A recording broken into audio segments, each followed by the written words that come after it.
Space is vast, but tonight we're going to fold it into a single, daring question.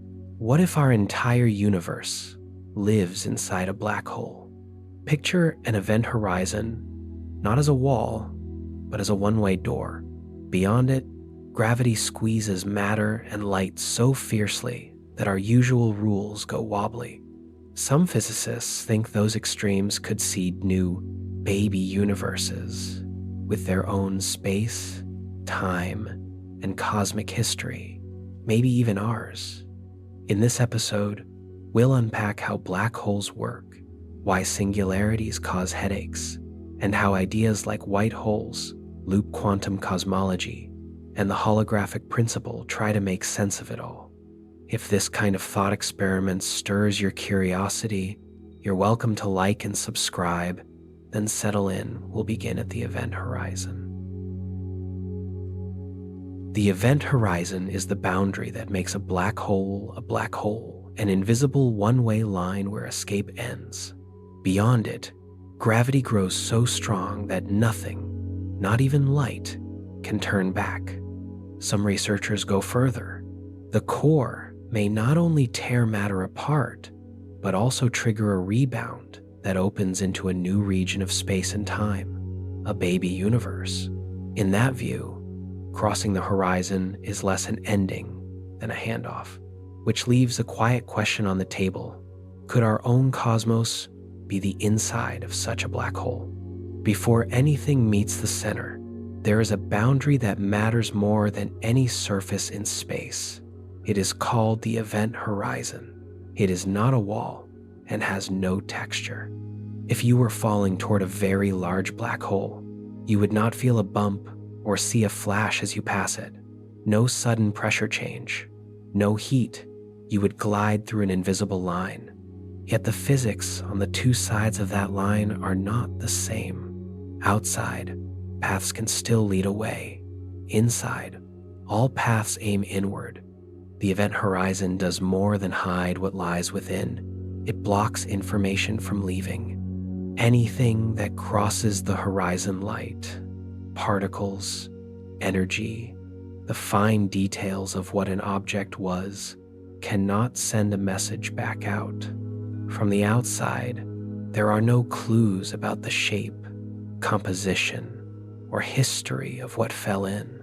This point cuts deep because physics is built on the rule that information is never truly lost. When a log burns, the atoms and energy spread into ash, smoke, and heat.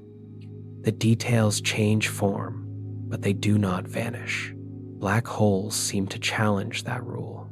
Seen from afar, a black hole simply grows heavier and its gravity stronger. What exactly went in and how stays hidden. Time also bends near the horizon.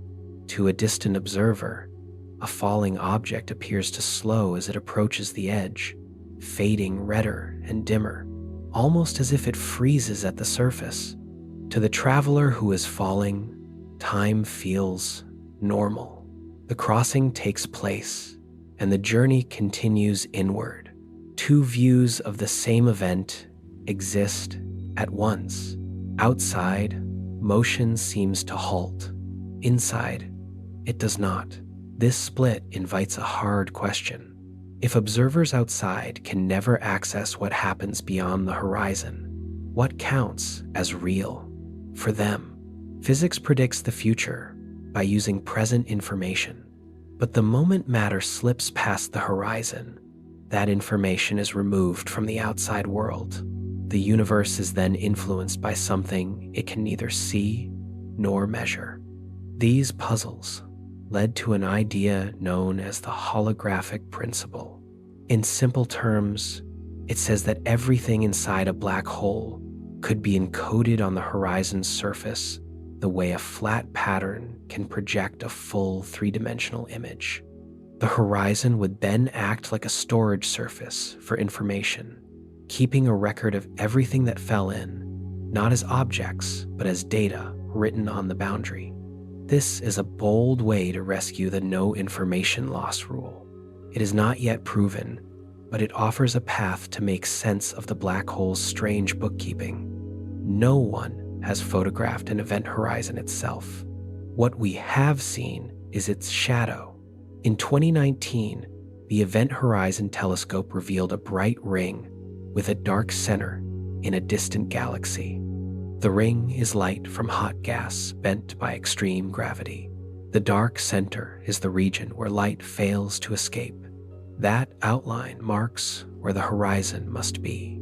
The image is powerful because it shows absence, a shape cut from light by gravity. To understand why this happens, we go back to Albert Einstein's general relativity. In this theory, gravity is not a pulling force in the usual sense.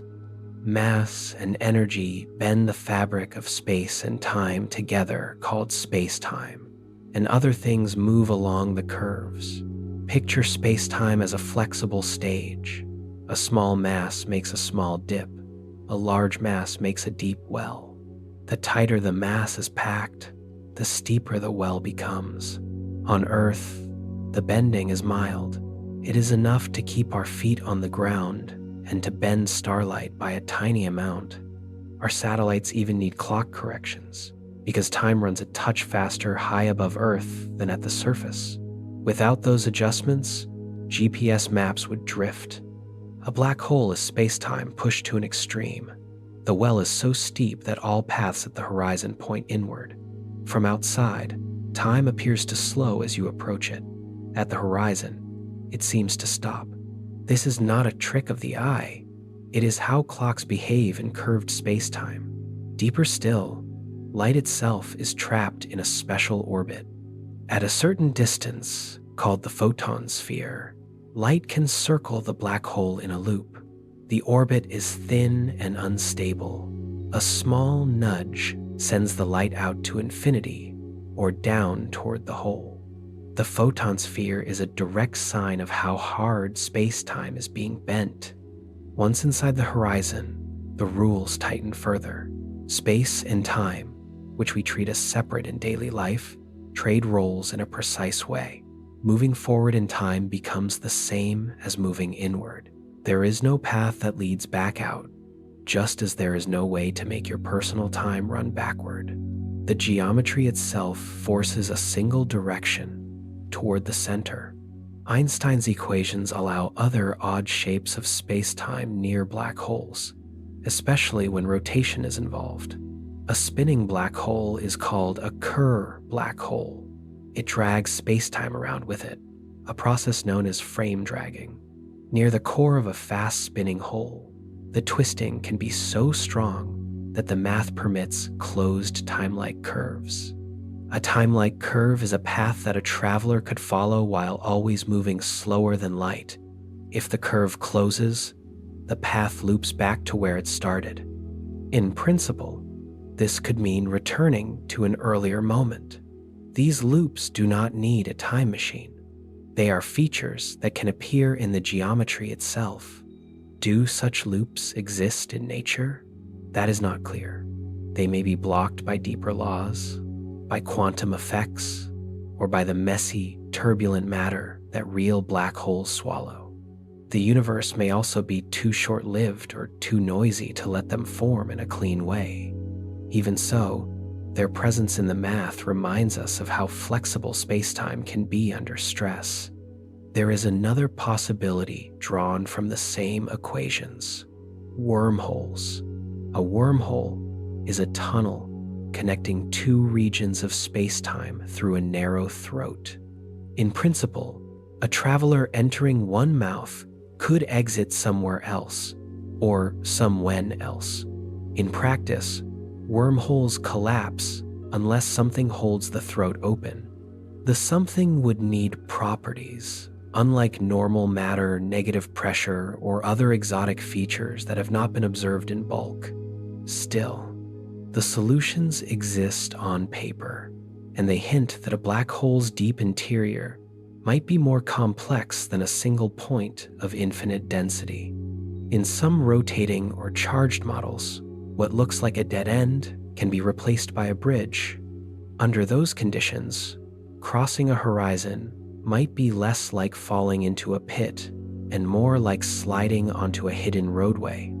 These ideas, holographic storage, photon spheres, time loops, and wormholes, grow from the same foundation, the way mass and energy curve space-time. They help us think about what an event horizon means, both as a physical boundary and as a limit on knowledge. Whether our universe is inside a black hole is still an open question. The math leaves room for it. The observations do not rule it out or prove it. For now, the horizon remains what its name suggests, the farthest line of sight, while the space beyond it keeps its quiet. That limit is not just abstract. Rotation shows how boundaries become active. A spinning mass can drag space-time itself, and the effect is clearest next to a rotating black hole. Around a rotating black hole, space itself does not sit still. As the hole spins, it drags the fabric of space-time around with it. This effect is called frame dragging.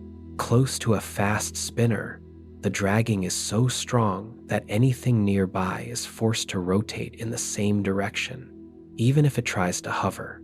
Up and down, left and right, become slippery ideas because the grid we use to mark directions is twisting under our feet. Time also begins to behave in ways that do not match daily life. As you move inward, the clean rules of geometry fade. Distances can lose clear meaning. Time knots together with space until the usual idea of motion, of going from one point to another, no longer works by simple steps. The equations that describe gravity allow this.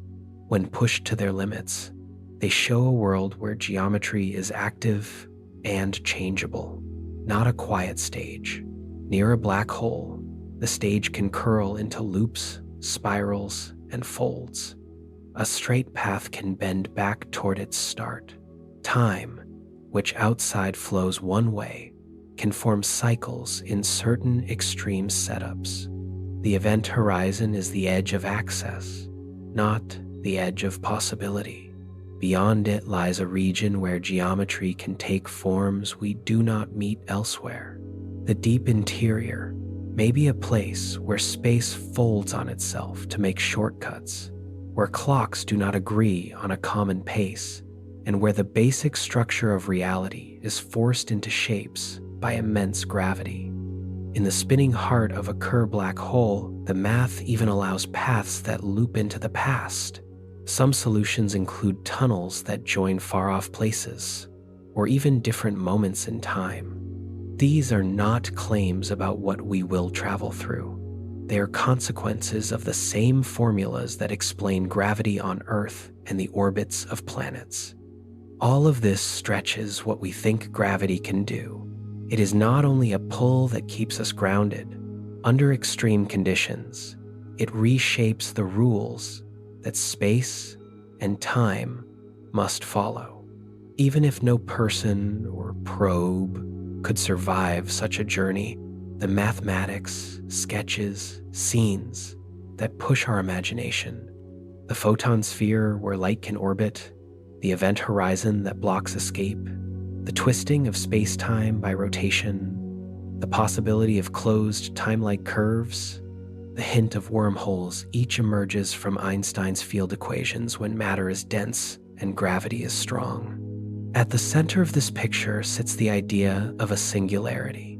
Many imagine it as a tiny dot with no size and infinite density, a place where everything that falls in is crushed beyond recognition. It is a vivid image, and it seems to match the drama of a black hole. But the word singularity may be less a thing and more a sign. In physics, when a calculation returns infinity, that usually means the model has been pushed past where it works. Infinity is a warning light, not a measured object. In general relativity, the singularity appears where space-time curvature grows without limit, and our equations stop giving sensible answers. That point is placed at the very center of the hole, where all infalling matter is thought to end up. Yet general relativity is a theory of the large. It handles planets, stars, and galaxies with grace. It does not include the rules that control the very small, the domain of quantum mechanics, which governs atoms, electrons, and smaller pieces of matter. Inside a black hole, both sets of rules should matter at once. Gravity is extreme, and quantum effects should be strong. Today, we do not have a single framework that unites these two pillars. So when we speak of a singularity, we are likely pointing at a gap in knowledge. It is not a physical pinprick we have found. It is a question mark where our best tools conflict. This gap leads to hard questions. What becomes of matter and energy that fall in? Do they shrink without end? Do they vanish from our universe? Could they reappear somewhere else, perhaps far away or in a new region of space and time? Our present theories cannot yet answer, not because answers are forbidden, but because the math we need is unfinished. Many physicists expect that a complete theory of quantum gravity, one that blends space-time curvature with quantum rules, will erase the singularity from the final picture. In such a theory, gravity may not be a smooth curve at every scale. Space and time might be built from tiny units, similar to pixels that make a digital image. If there is a smallest scale, collapse could stop before reaching infinite. What looks like a dead-end point in current equations could be a complex quantum structure with new behavior. Loop quantum gravity explores this idea by modeling space as a network of tiny loops. In that view, collapse meets a kind of quantum pressure. Instead of sinking to a point, matter may reach a minimum size and bounce. The end becomes a new beginning. String theory takes a different route. It suggests that the basic building blocks are tiny, vibrating strings, not point particles. Under extreme conditions, strings can change their modes, new particles can appear, and extra dimensions can play a role. What we call a singularity might then be a place where new rules take over, not a breakdown of nature. These approaches disagree on details, but they share a key message. A singularity is probably a marker showing where our map fails. The same caution appears when we look at the start of the universe. The equations of general relativity point to a Big Bang singularity, a moment of infinite density at time zero. Most researchers now think the early universe was, instead, a state of extreme heat and density where quantum effects were crucial. By analogy, the centers of black holes may be quantum-dominated regions we do not yet know how to describe. Observing the center directly is beyond reach, so we turn to signs at the edge. We read the behavior of hot gas near the horizon. We track the orbits of nearby stars. We listen for gravitational waves, the ripples in space-time that ring out when black holes collide. Those waves carry a record of mass, spin, and distance. We also study images of black hole shadows. In 2019, the Event Horizon Telescope showed the dark silhouette of the giant black hole in galaxy M87, wrapped by a glowing ring. Such data test our theories where gravity is strongest and help narrow the models that might replace the singularity with something real. There is a deeper issue tied to singularities as well. If time ends at a point, what becomes of cause and effect? Does before still make sense near a place where time has no path forward? General relativity does not answer. It was not built to. These questions are not reasons to give up. They are directions to look. They tell us that the laws we have work across a huge range, yet there are corners where new ideas must take the lead. Black holes, then, are more than graveyards for matter. They are stress tests, for our best physics. They show that space and time are flexible, that information and geometry are linked, and that our theories must agree where the very large meets the very small. Each new observation, each wave detected, each sharper image adds a piece to the puzzle. The singularity remains an enigma for now, but it is also an open invitation to refine our tools and extend the simple, universal rules we seek. To sharpen those tools, we have to study black holes across their range, mass, origin, spin, and charge, because variety is where theories show their edges. From far away, a black hole looks simple, a dark sphere that swallows light and matter. That plain face can hide real variety inside. As with stars that come in many kinds, black holes may differ deeply by size, origin, spin, and charge. The glowing disks we sometimes see around them are only the outer signs. The interior, which we cannot observe directly, may tell very different stories. The clearest split is by size. Stellar mass black holes are the small ones by cosmic standards, formed when heavy stars die and collapse. They weigh a few to a few dozen times the sunday. Their horizons span only tens of kilometers, tiny compared to galactic scales, but deadly up close. Near such a horizon, gravity changes so sharply over short distances that a falling body would be stretched from head to toe. This effect is called spaghettification. In small black holes, the stretching can become severe long before any traveler nears the center.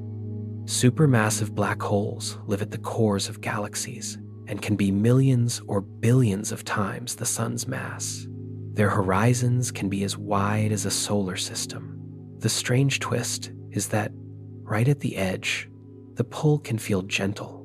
The difference in gravity between head and feet is small there, so a person or a probe could pass the horizon without feeling a snap. Deeper, inside, the forces grow and the calm ends, but the first crossing could be quiet. This contrast suggests that the inner layouts of supermassive holes might allow matter more time to interact, to orbit, or to heat and cool in complex ways before any final descent. Some models even hint that new kinds of physics could appear in those vast interiors, patterns that do not form around smaller holes. Origins may matter as much as mass. Not all black holes need a dying star to begin. Primordial black holes are a proposed class that could have formed in the first moments after the Big Bang, when the young universe was dense and uneven. In that chaotic sea, a region slightly heavier than average might have collapsed on its own. Such holes could range from asteroid-like masses to far larger ones. If they exist, quantum effects might shape them more strongly than classical gravity does. Some may have shrunk through Hawking radiation, the slow leak of energy that lets black holes evaporate over immense times. Others might endure and could even make up part of dark matter. Their insides, if we could describe them, might be ruled by jittery quantum fields rather than smooth curves of space-time. Spin and charge add more layers. The simplest black hole, called the Schwarzschild solution, has no spin and no charge.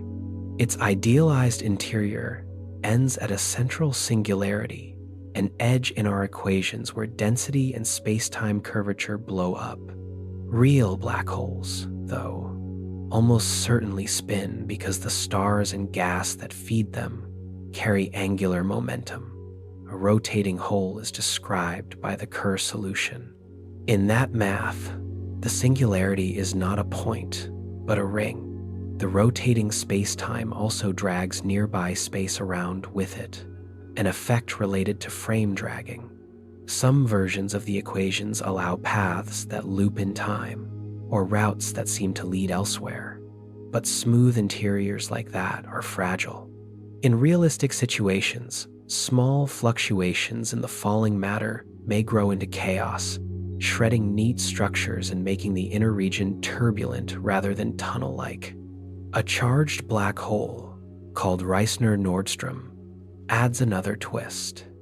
The equations predict two horizons, an outer one, much like the usual point of no return, and an inner one, where the roles of space and time can swap in puzzling ways. Between them, motion can behave unlike anything outside. In practice, astrophysical black holes probably shed net charge quickly by attracting opposite charges from their surroundings, so the double horizon layout may be short-lived or never cleanly realized in nature. Even so, the solution reminds us that black hole interiors depend on more than mass alone. Put together, these examples say the inside story is not one size fits all. Two black holes with the same mass could hide different geometries because their pasts differ how they formed, what they swallowed, whether they spin, how steady or clumpy the infall has been. The puzzle deepens when black holes merge. We have firm evidence for mergers from gravitational waves, the ripples in space-time recorded by observatories like LIGO. Those signals trace the dance, the crash, and the final ring down as the new hole settles. What they do not yet reveal is the fate of any inner structure. Some scientists think traces of an interior might survive and leave faint patterns in the waves. Others expect a thorough scramble that erases prior details. Future detectors, more sensitive and covering wider bands, may be able to test these ideas and sort subtle echoes from noise. Beyond diversity, black holes point to a startling comparison with the universe itself. There is a quantity called the Schwarzschild radius. For any mass, it is the radius a sphere would need to have to be a black hole. If you add up the mass in the observable universe and compute that radius, you get a number on the order of the universe's size. That raises a quiet question. In a certain mathematical sense, could our universe already fit inside its own black hole threshold? Daily experience pushes back. We do not feel a global collapse. Space is expanding. But a black hole is defined not only by falling matter, it is defined by the shape of space-time. When physicists compare models of an expanding universe with the interior of certain black hole solutions, they find shared features. Inside a black hole, beyond the horizon, a direction that we think of as spatial can act like time. Motion inward becomes as unavoidable as moving into the future. In a growing universe, space stretches in every direction, and the Big Bang acts as a boundary in time. Nothing we observe can come from before it, which behaves a little like a horizon in reverse. Ideas along these lines go back decades. Andrei Sakharov suggested that the Big Bang might be a bounce rather than a beginning from nothing. Later work explored how a black hole's inner region could connect to a new expanding space.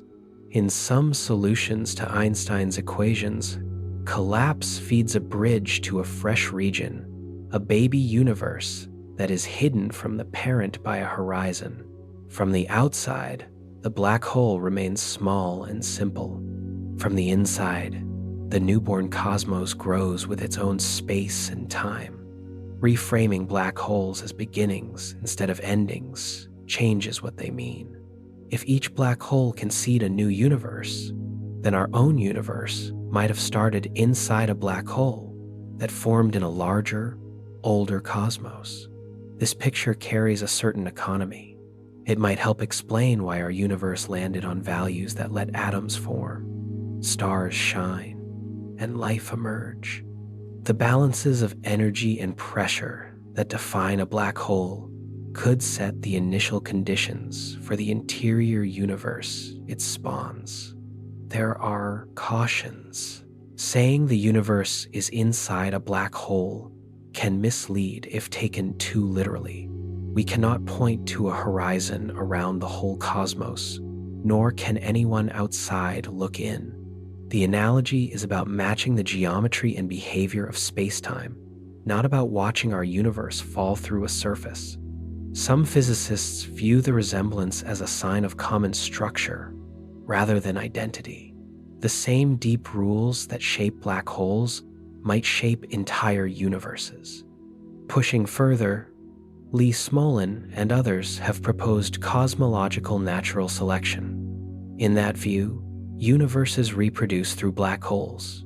Those with laws that favor star formation make more black holes, and thus more offspring universes.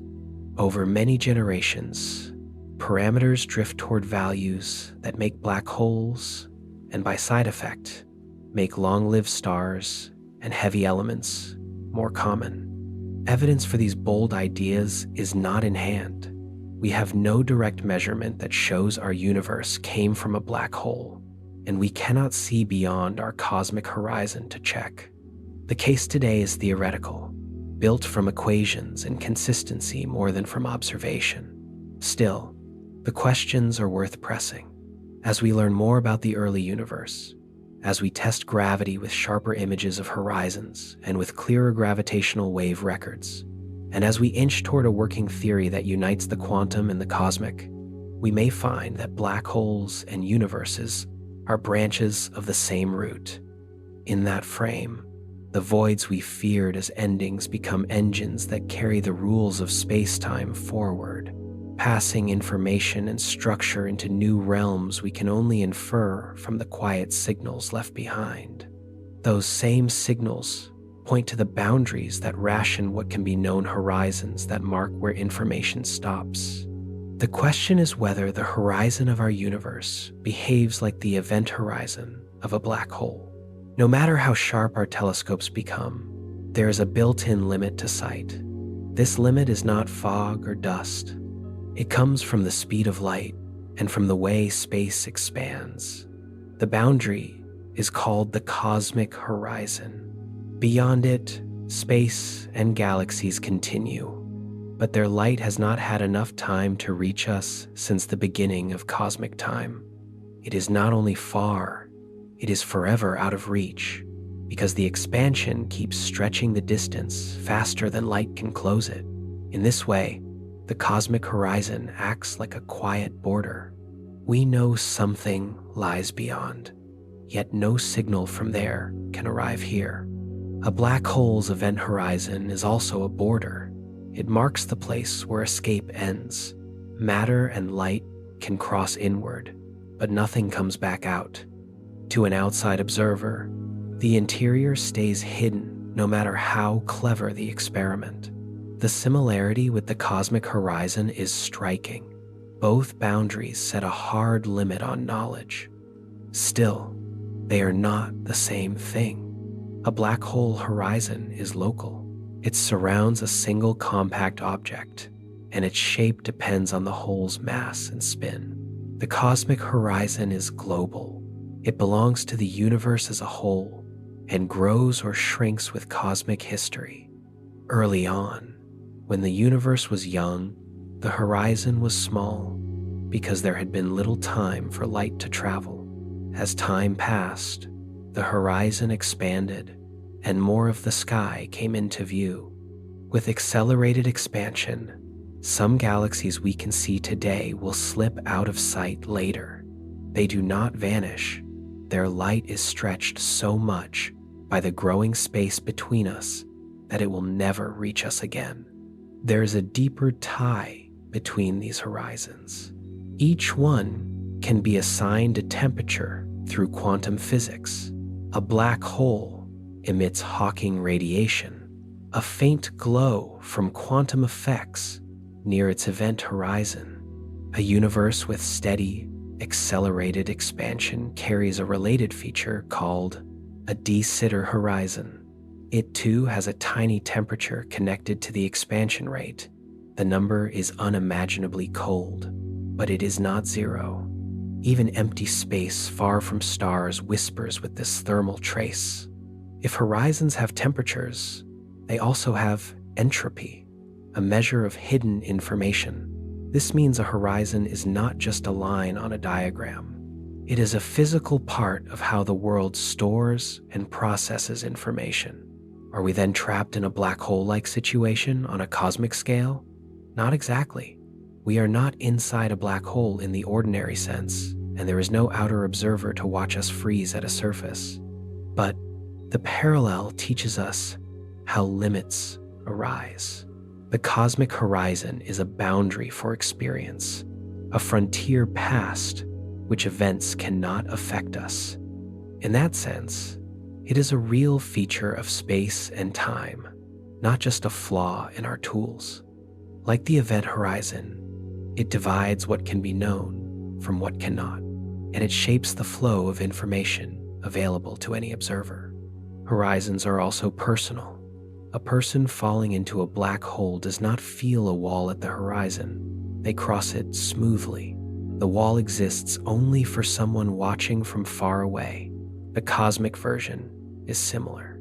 Because of motion and position, each observer has a slightly different horizon, a slightly different slice of the universe.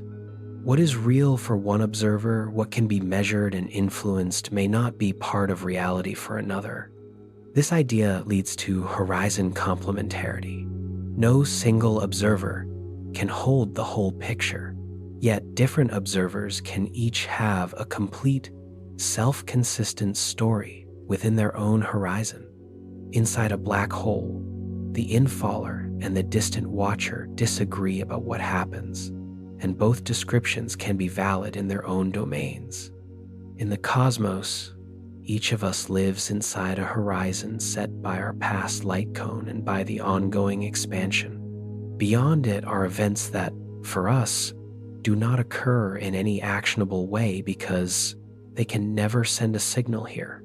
From horizons, a second idea emerges. The universe might work like a hologram. In the 1,970 seconds, Jacob Bekenstein argued that the information content of a black hole scales with the area of its event horizon, not with the volume inside. Stephen Hawking later showed that black holes radiate and can evaporate. This raised a puzzle. If a black hole disappears, where does the information about what fell in go? Quantum mechanics says information is never truly destroyed. To keep that rule, the information must be stored on or near the horizon and be recoverable in principle from the outgoing radiation, however scrambled. The lesson is that nature may keep its books on surfaces. The holographic principle extends this lesson. Think of a region of space like a cube. Intuition claims the information within should scale with the cube's volume. Holography says the true count scales with its surface area. In other words, a two-dimensional boundary could encode everything about the three-dimensional interior. This is not a trick picture. It is a statement about how the laws of physics might be organized. In the late 1,990 seconds, Juan Maldacena found a precise example of this idea in a special kind of universe. A theory with gravity in a higher dimensional bulk turned out to be exactly equivalent to a theory without gravity on the lower dimensional boundary. The two descriptions look different but carry the same information and make the same predictions. Space and gravity in the bulk can be seen as emerging from quantum data on the edge. Our universe is not of that special type, and it is expanding rather than curled the way that example assumes. Even so, the correspondence proves that a holographic description is possible in principle. It suggests a new way to think about the link between quantum mechanics and gravity. If gravity can emerge from quantum information on a boundary, then space-time itself might be secondary, built from patterns of entanglement and information, rather than being a fixed backdrop. In this view, Surfaces are where the fundamental bits live, and volumes are what those bits generate. Evidence for surface-based bookkeeping shows up in many places. When physicists estimate the maximum entropy allowed in a region before it collapses into a black hole, the result scales with area, not volume. Calculations in quantum field theory also reveal area laws for entanglement in many settings. Thought experiments about packing information into a box hit the same wall. Beyond a certain point, adding more bits forces a horizon to form, and the capacity again grows with area. The pattern is consistent. Nature seems to favor boundaries when counting information. If the universe is holographic, where is the screen that holds the code? It could be tied to the cosmic horizon, the ultimate boundary of what can be observed by any one observer. It could be a mathematical surface at extreme distance, or it could be something we do not yet have language for, a structure that lives outside ordinary space. What would this mean for our daily experience? It would not make chairs less solid or time less real to us. The three-dimensional world would remain the right description for what we do and measure. The claim is deeper. The most fundamental description might live on a surface we cannot touch, while our space, time, and gravity arise from it, the way a three-dimensional scene arises from a flat hologram. Seen together, horizons and holography change how we think about limits and about reality. The cosmic horizon teaches that there are regions we can never access because expansion outruns light. The black hole horizon shows how gravity can hide information and give it a temperature. Horizon complementarity proposes that reality can be observer-based without being inconsistent. The holographic principle adds that information wants to live on surfaces and that space-time might be the large-scale pattern of that information. None of this says our universe is inside a black hole in the usual sense. It says the same logic that shapes black holes may shape the cosmos at large, and the same rules that keep information on an event horizon might also govern the edges of what any observer can ever know. Many details remain open. We still do not know whether the cosmic horizon is the right boundary for a holographic code, how to read such a code if it exists, or how Hawking radiation encodes the full story of what fell into a black hole. What we do know is that limits are telling us something about how space and time organize themselves, about how information is stored, and about why some parts of the universe are forever beyond reach, even as their quiet influence helps define the world within our sight. Those limits naturally point to the next question. What first set the expansion in motion? The Big Bang is our standard opening scene, a moment when space, time, matter, and energy began to expand from an extremely dense, hot state. It sets the timeline of our universe and explains why distant galaxies drift apart and why the oldest light, the cosmic microwave background, fills the sky with a nearly even glow. Yet the picture may not be a beginning from nothing. There is another possibility that sits quietly inside the equations of gravity, a white hole. A white hole is the time-reversed cousin of a black hole. A black hole traps everything that crosses its event horizon. Nothing escapes. A white hole does the opposite in theory. Nothing can fall in, and whatever is inside must come out. It is a fountain rather than a trap. If you take the math for a black hole and flip time's arrow, you get a solution that behaves like a white hole. We have never seen one. We have strong evidence for black holes from orbiting stars, X-rays from hot gas, and gravitational waves from mergers. White holes remain hypothetical, but the equations that allow black holes also allow their mirror images, at least on paper. This mirror opens a curious link to our origin story. The Big Bang looks like an outward burst. A white hole is an outward burst. The link is more than a visual rhyme. A white hole can be imagined as the rebound of material compressed past any ordinary limit. If the Big Bang were a white hole event, the matter and energy of our universe could have been squeezed in a black hole in some older, larger cosmos, then released into a new region of space and time, ours. Modern ideas in quantum gravity try to make this precise. General relativity predicts a singularity, an edge in the math at a black hole's center. Loop quantum gravity proposes that space is built from tiny loops, so there is a smallest scale. In that view, collapse does not end in a true singularity. Quantum pressure rises before infinite density is reached, and the collapse can bounce. On the far side of that bounce, the interior could look like a white hole, pushing matter into a fresh space-time. In this sense, a black hole can act like a seed. The seed does not sprout in the parent universe. It opens into a child universe, hidden behind a horizon. Observers living inside such a child cosmos would not notice the parent. They would see expansion, measure a hot, dense past, and tell a Big Bang story that looks like ours. The origin would be invisible from within, as if a curtain were hanging at time zero. This picture also softens a question about time itself. If time began at our Big Bang, what set it going? If our universe formed from a bounce inside a parent black hole, then time did not start with us. It continued. What we call the beginning would be a transition in a larger flow, not the first tick of a cosmic clock. The white hole idea also gives a path for what happens to matter inside black holes. If nothing escapes, where does it go? Is information lost?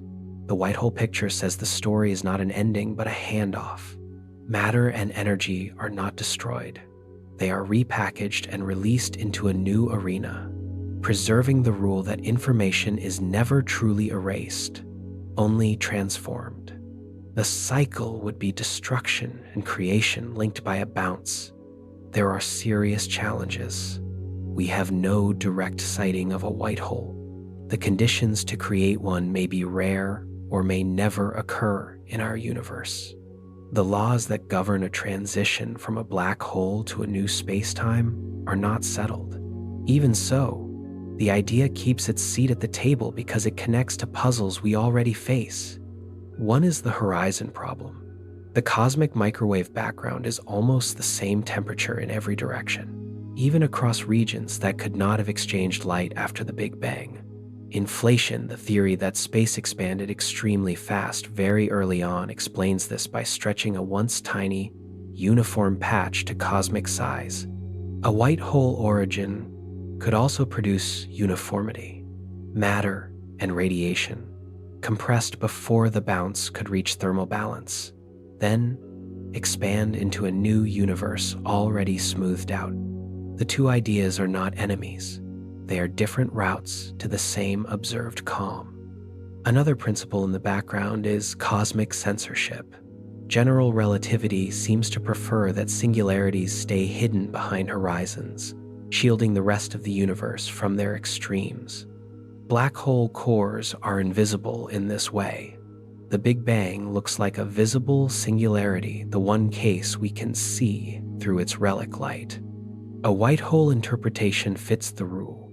The singular behavior would remain hidden in a parent universe, while we witness the gentle side, the expanding aftermath on our side. The holographic principle adds still more context. It proposes that the true accounting of information in a region lives on its boundary, not in its volume. If a new universe grows from a black hole, the change could be framed as a reorganization of information across a horizon. One side looks like a black hole to the parent, the other like a white hole to the child. The matter does not tunnel through in the ordinary sense. Rather, the underlying quantum information is rearranged so that a new space-time emerges on the far side. There are versions of the idea that stay within our own cosmos. Some models suggest that an ancient black hole, after losing mass through Hawking radiation for an immense time, could transition into a white hole and release what it once swallowed back into this universe. That would not create a new cosmos. It would be a late-time return. Whether nature ever takes this path is unknown. The point is that the equations do not forbid a rebound. All of this leads to a careful question. Could our Big Bang have been the outward face of a white hole in a larger world? If so, our 1-3+ billion year history would be part of a bigger family tree. Each black hole in a parent universe could seed a child universe. Each child could grow, form stars, and make its own black holes, spawning more branches. In such a picture, black holes are not only endpoints, they are cradles. White holes, while still hypothetical, are the birth side of that cycle. No observation today settles the case. We cannot step outside our horizon to check for a parent, and we cannot look back past the veil of the earliest moments to watch a bounce occur. What we can do is test the pieces we can reach. We can scan the microwave background for subtle patterns. We can measure gravitational waves that tell us how horizons ring and fade. We can sharpen images of black hole shadows and compare them with predictions. We can push toward a theory that unites quantum rules with gravity so that singularity becomes a solved problem rather than a warning label. If the white hole path turns out to be wrong, it will still have pointed us toward better questions about time, information, and the shape of beginnings. If it turns out to be right, our Big Bang will stand as one bright link in a long chain. Either way, the lesson is steady. The universe seems to prefer continuity over abrupt endings, transformation over destruction. Matter and energy cycle through forms. Horizons hide details, but keep the books. And even in the darkest places we know inside black holes, there may be the conditions for a new space to open, a new clock to start, and a new sky to light up with the first glow of creation. Picture a cosmos that does not stretch forever. Far ahead on the timeline, expansion could slow, stall, and turn around. Gravity, tugging on all matter and energy, might regain the lead. Galaxies would edge closer. Stars would burn out and dim. Matter would clump and heat as space itself shrank. The clock could seem to run faster while everything rushed inward. This slow return has a name: the Big Crunch. It is the mirror of the Big Bang, less a burst than a long, deep fold. In such a collapse, densities soar until our familiar laws stop giving good answers. The endpoint looks like a singularity, the kind we expect at a black hole's core. And just as a dying star can make a black hole, the end of an entire universe could set the stage for something new. Some versions place this collapse inside a higher dimensional setting, a larger arena we cannot sense directly. In that wider space, a whole universe curving in on itself would resemble a black hole forming. To observers inside, the same event could look like a new beginning, a fresh expansion, a young sky, and no hint of what came before. One picture, two viewpoints, both drawn from the same geometry. Ideas like this appear across modern theory.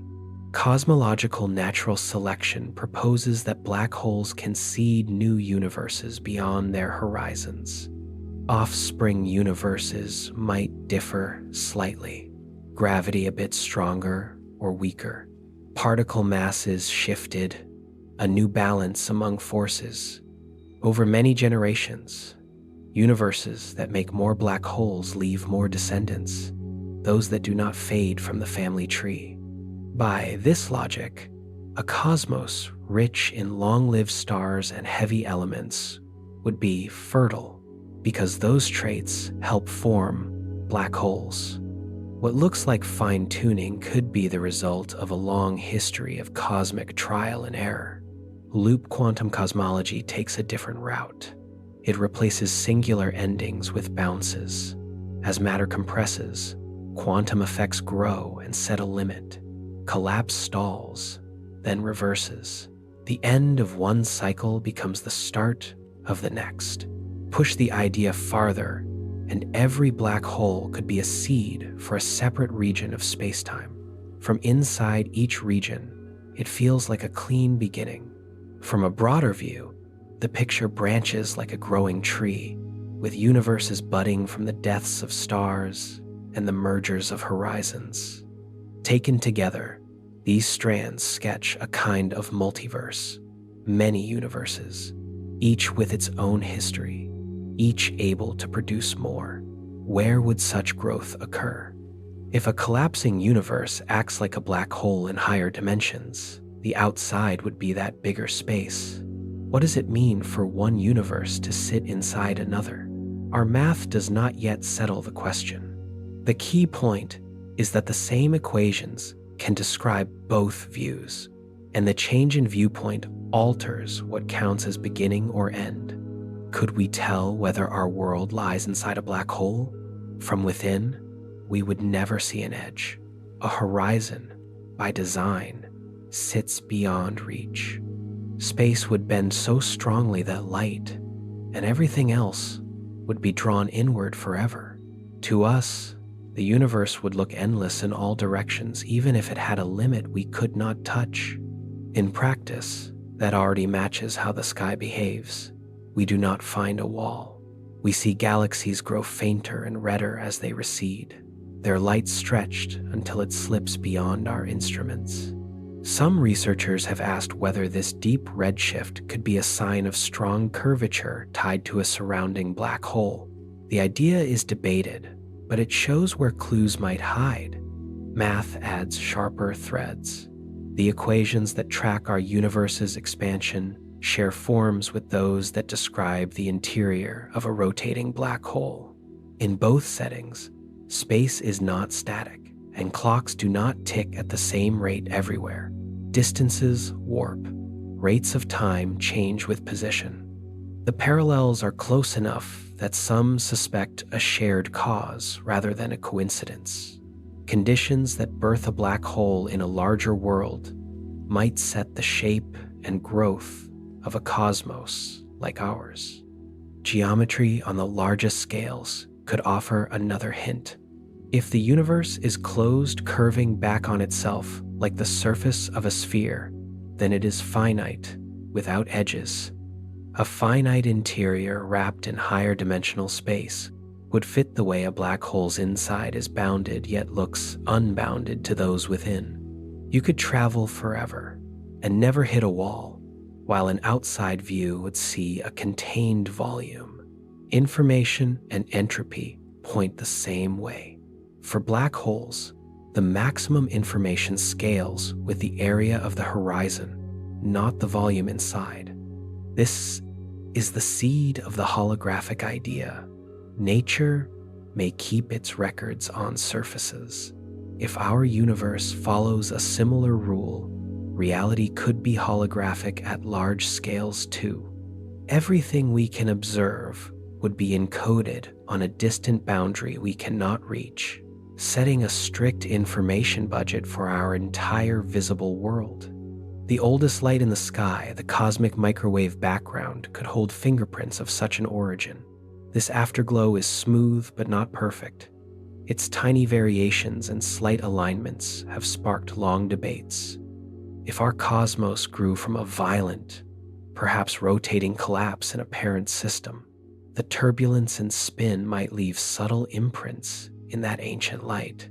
These signals would be faint and tangled with noise, yet they are exactly the sort of patterns we can map and test. Spin matters for another reason. Most black holes rotate because the matter that formed them carried angular momentum. If a rotating hole seeded our universe, a trace of that spin could influence how structure formed. setting preferred directions or small twists in the motions of galaxies on the widest scales. Any such rotation would have to be tiny.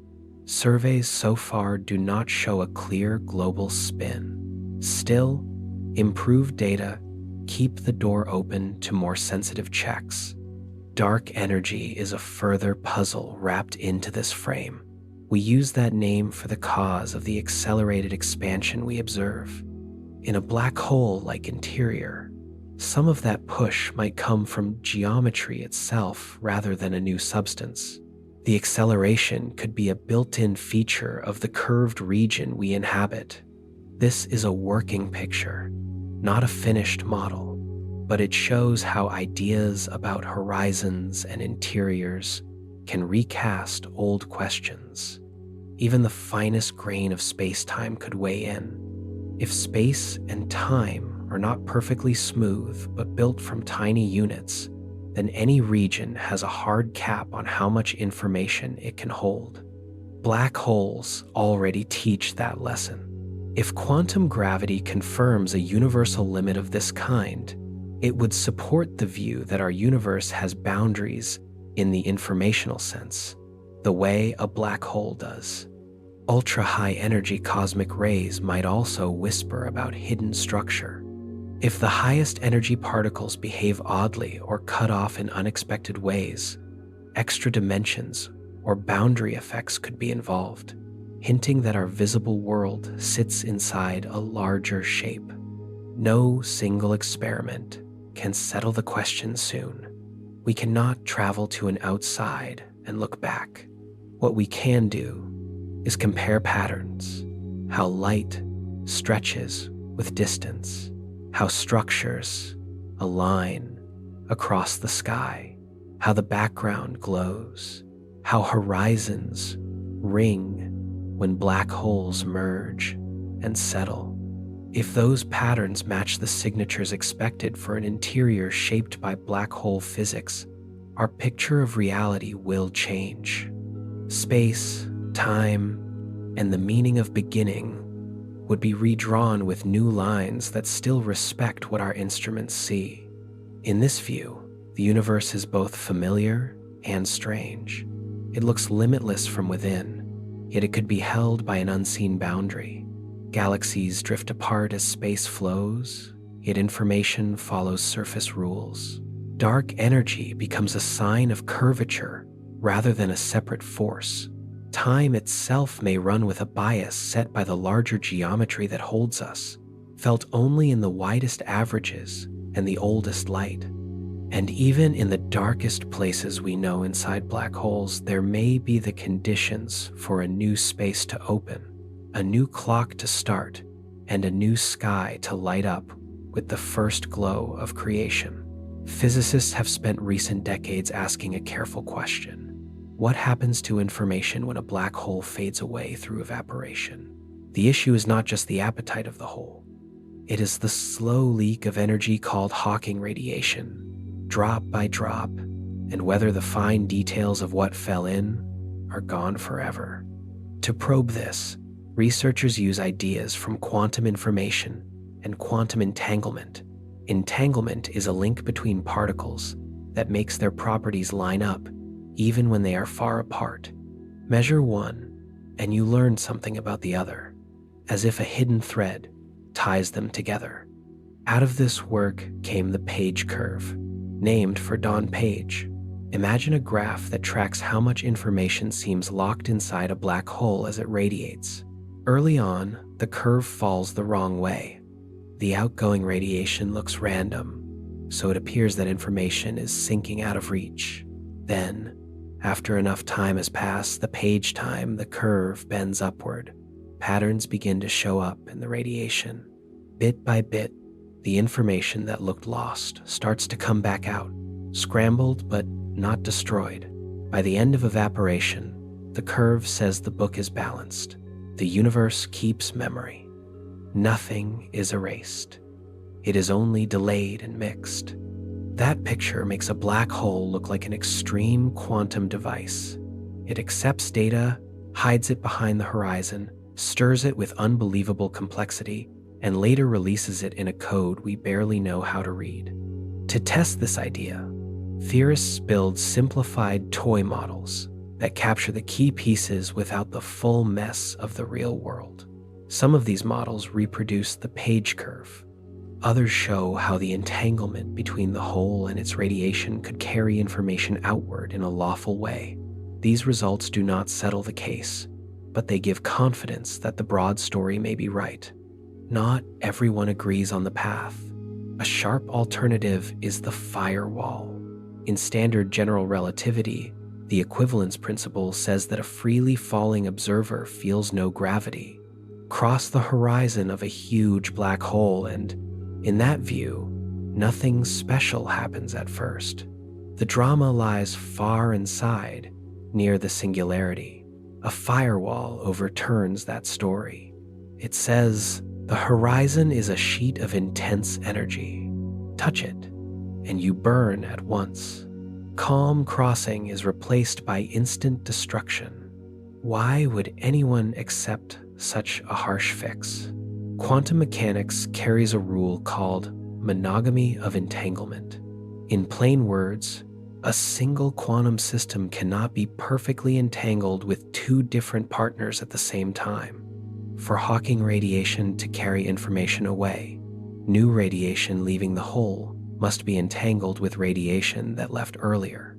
If that is true, the same new radiation cannot also be perfectly entangled with the stuff still inside. Something has to give. In 2012, Ahmed Almheri, Donald Marolf, Joseph Polchinski, and James Sully argued that the price is a broken horizon, a firewall that saves quantum rules by sacrificing smooth space-time at the edge. That claim set off a fierce debate. A firewall seems to punch a hole in the equivalence principle, a pillar of Einstein's theory. If space-time tears at the horizon, relativity would lose its quiet grace, exactly where gravity is strongest.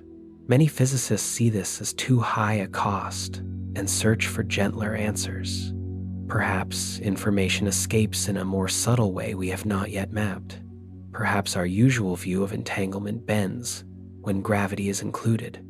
The goal is to keep both: unitarity from quantum mechanics, the rule that probabilities sum to one and information is preserved, and the smooth crossing from relativity. A daring path shifts the ground under both sides.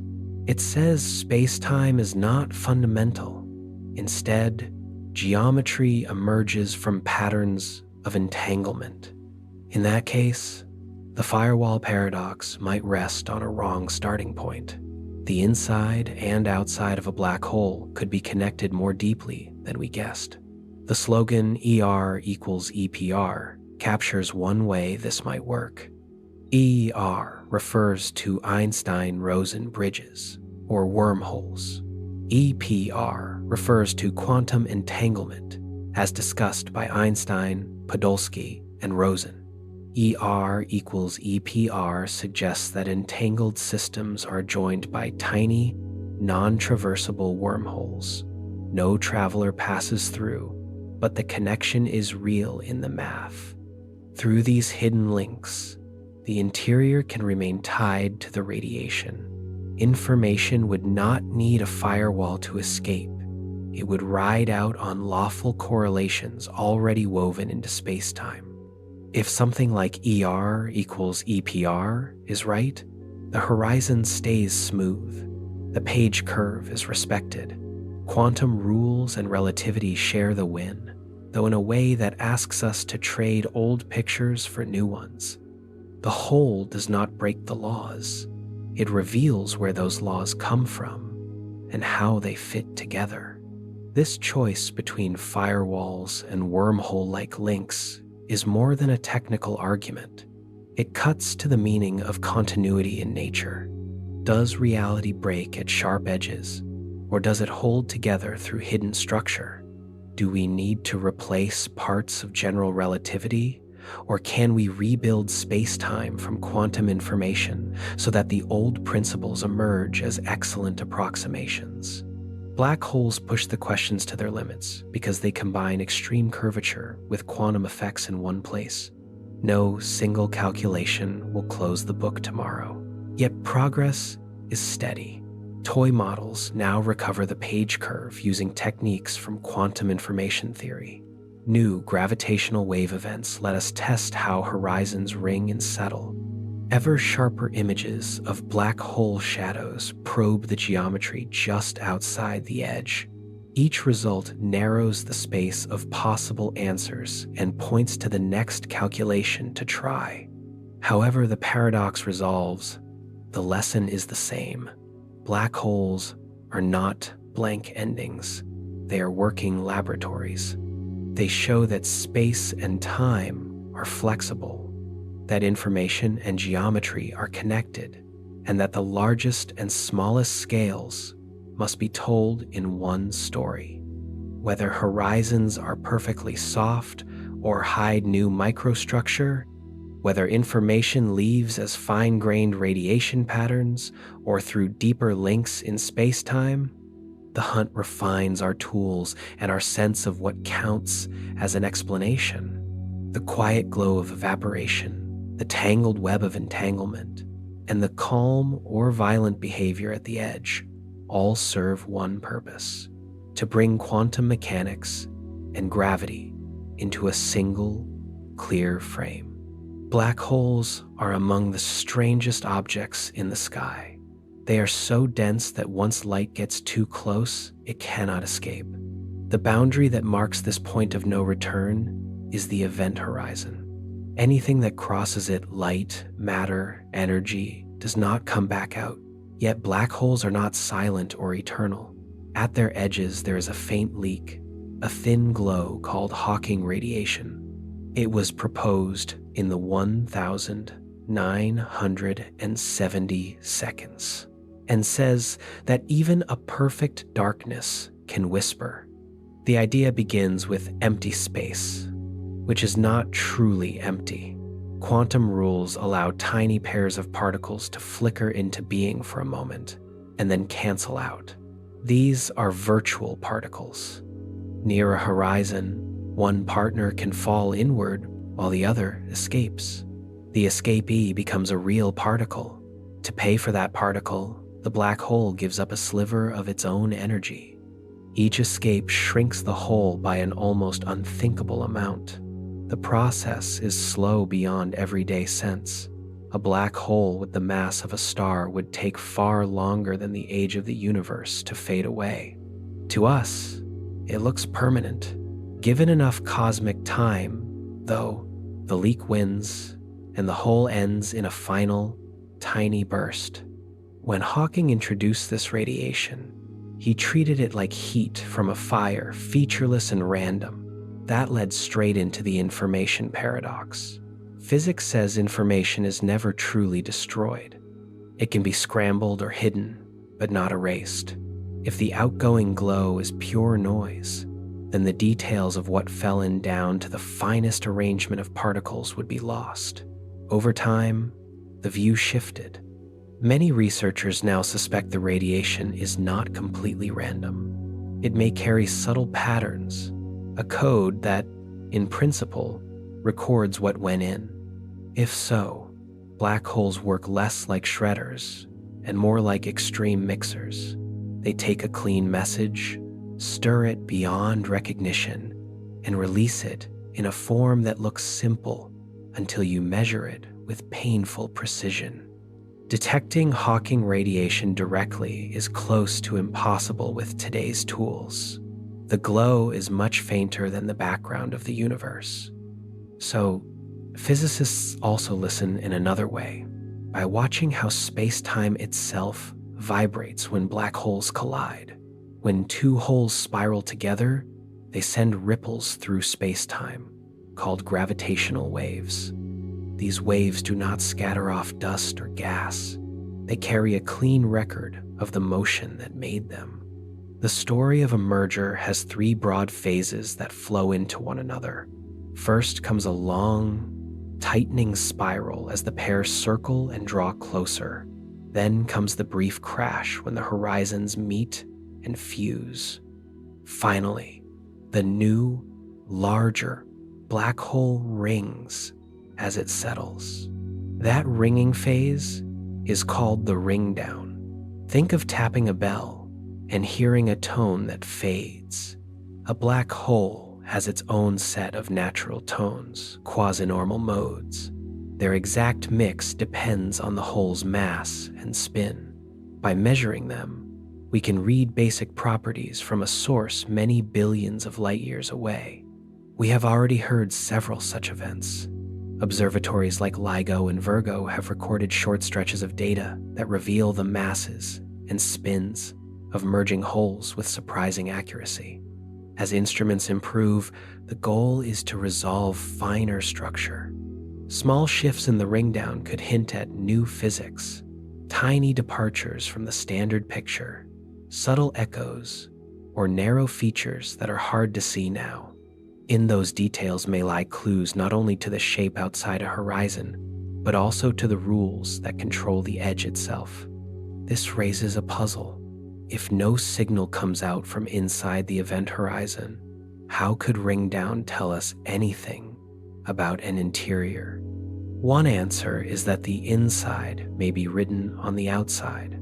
Studies of black hole thermodynamics and string theory suggest that the number of possible internal states grows with the area of the horizon, not the volume within. It is as if the surface stores the data.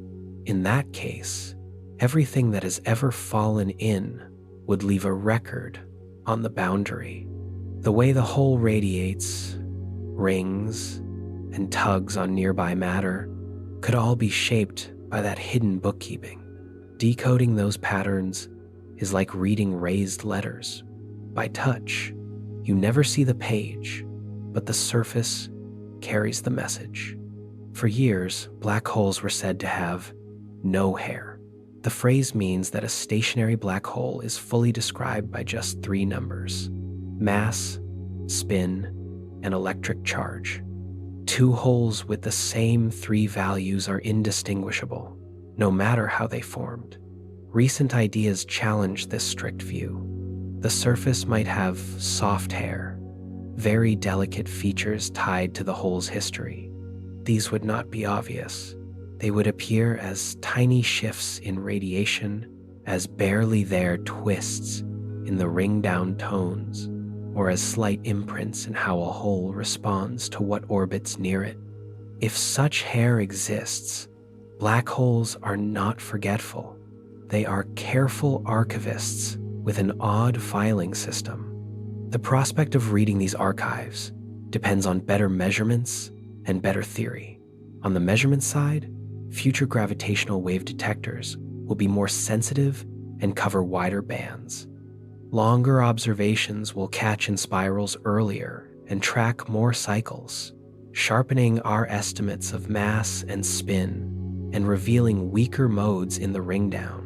On the theory side, cleaner predictions for how quasi-normal modes behave in more realistic settings, fast spin, small environmental effects, possible quantum corrections will guide what to look for in noisy data. The two sides must grow together. Data suggest where the models bend. Models tell us which signatures are worth chasing.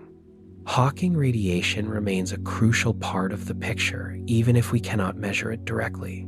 It sets the long-term fate of isolated black holes and frames the information problem. If the radiation encodes the story of what fell in, then the universe keeps faith with unitarity, the rule that quantum evolution preserves information. If, instead, the glow remains truly random, we face a break in the logic that connects past to future. The weight of recent work favors the first path. Information is preserved, though in forms that are hard to recognize and harder to recover. Gravitational waves offer a complementary test of the horizon's character. If the edge is perfectly smooth, ring down should match the tones predicted by general relativity to high precision. If there is new microstructure at the boundary, tiny departures might appear. These would not be fireworks.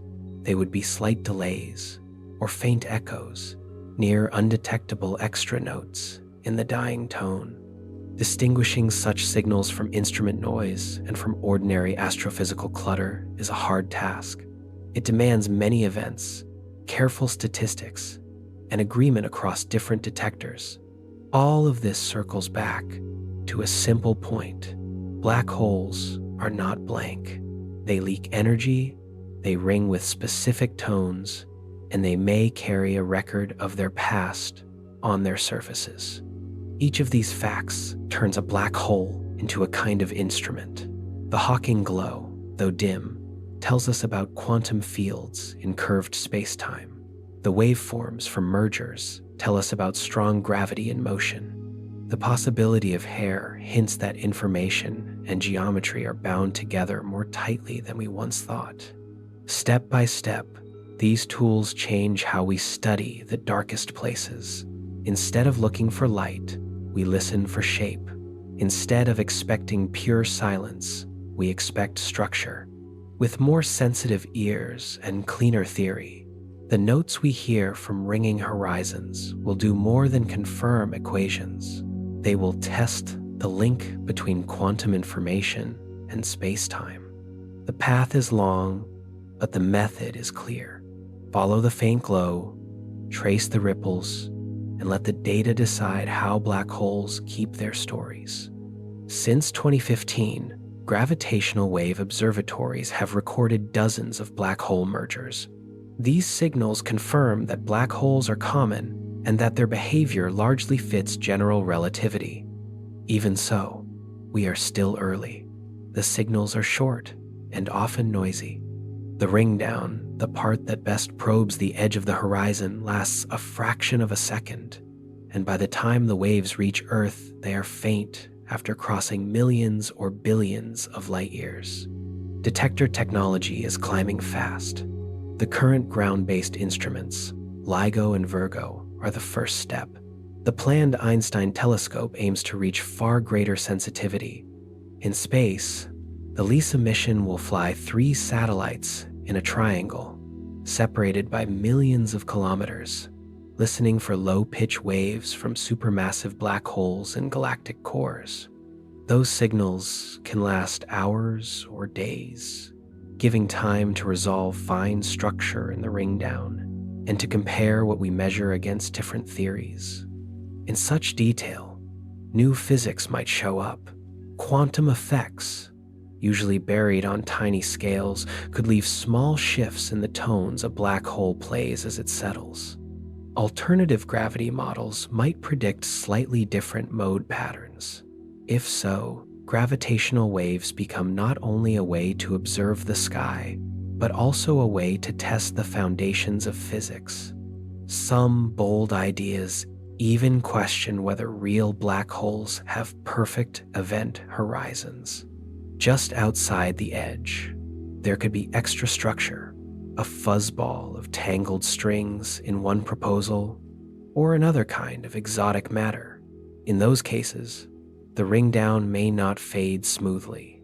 It could include faint echoes, delayed repetitions of the main tone, like hearing your voice bounce in a canyon. Searches for echoes in present data have given mixed results, some hints, many counter-arguments, but the possibility keeps the effort active because any confirmed echo would point to new structure at the horizon. Even without echoes, waveforms hold more than a simple mass and spin story. A merger changes the gravitational field in a precise way, and those changes ripple outward. We cannot see inside the horizon, but the surface behavior carries information. It is like reading a drum. You do not see the inside, yet the vibration tells you how the skin is tensioned and whether something is rattling beneath. Tiny delays and phase shifts in the waves encode how space-time is curved near the edge. With today's tools, we can tell when a merger happens and estimate masses and spins. With more events, better sensitivity, and sharper models, We can build a catalog of voices. Each collision would be a distinct performance, whose overtones hint at how close the real horizon is to the ideal one. A second thread asks whether some objects we call black holes could actually be wormholes.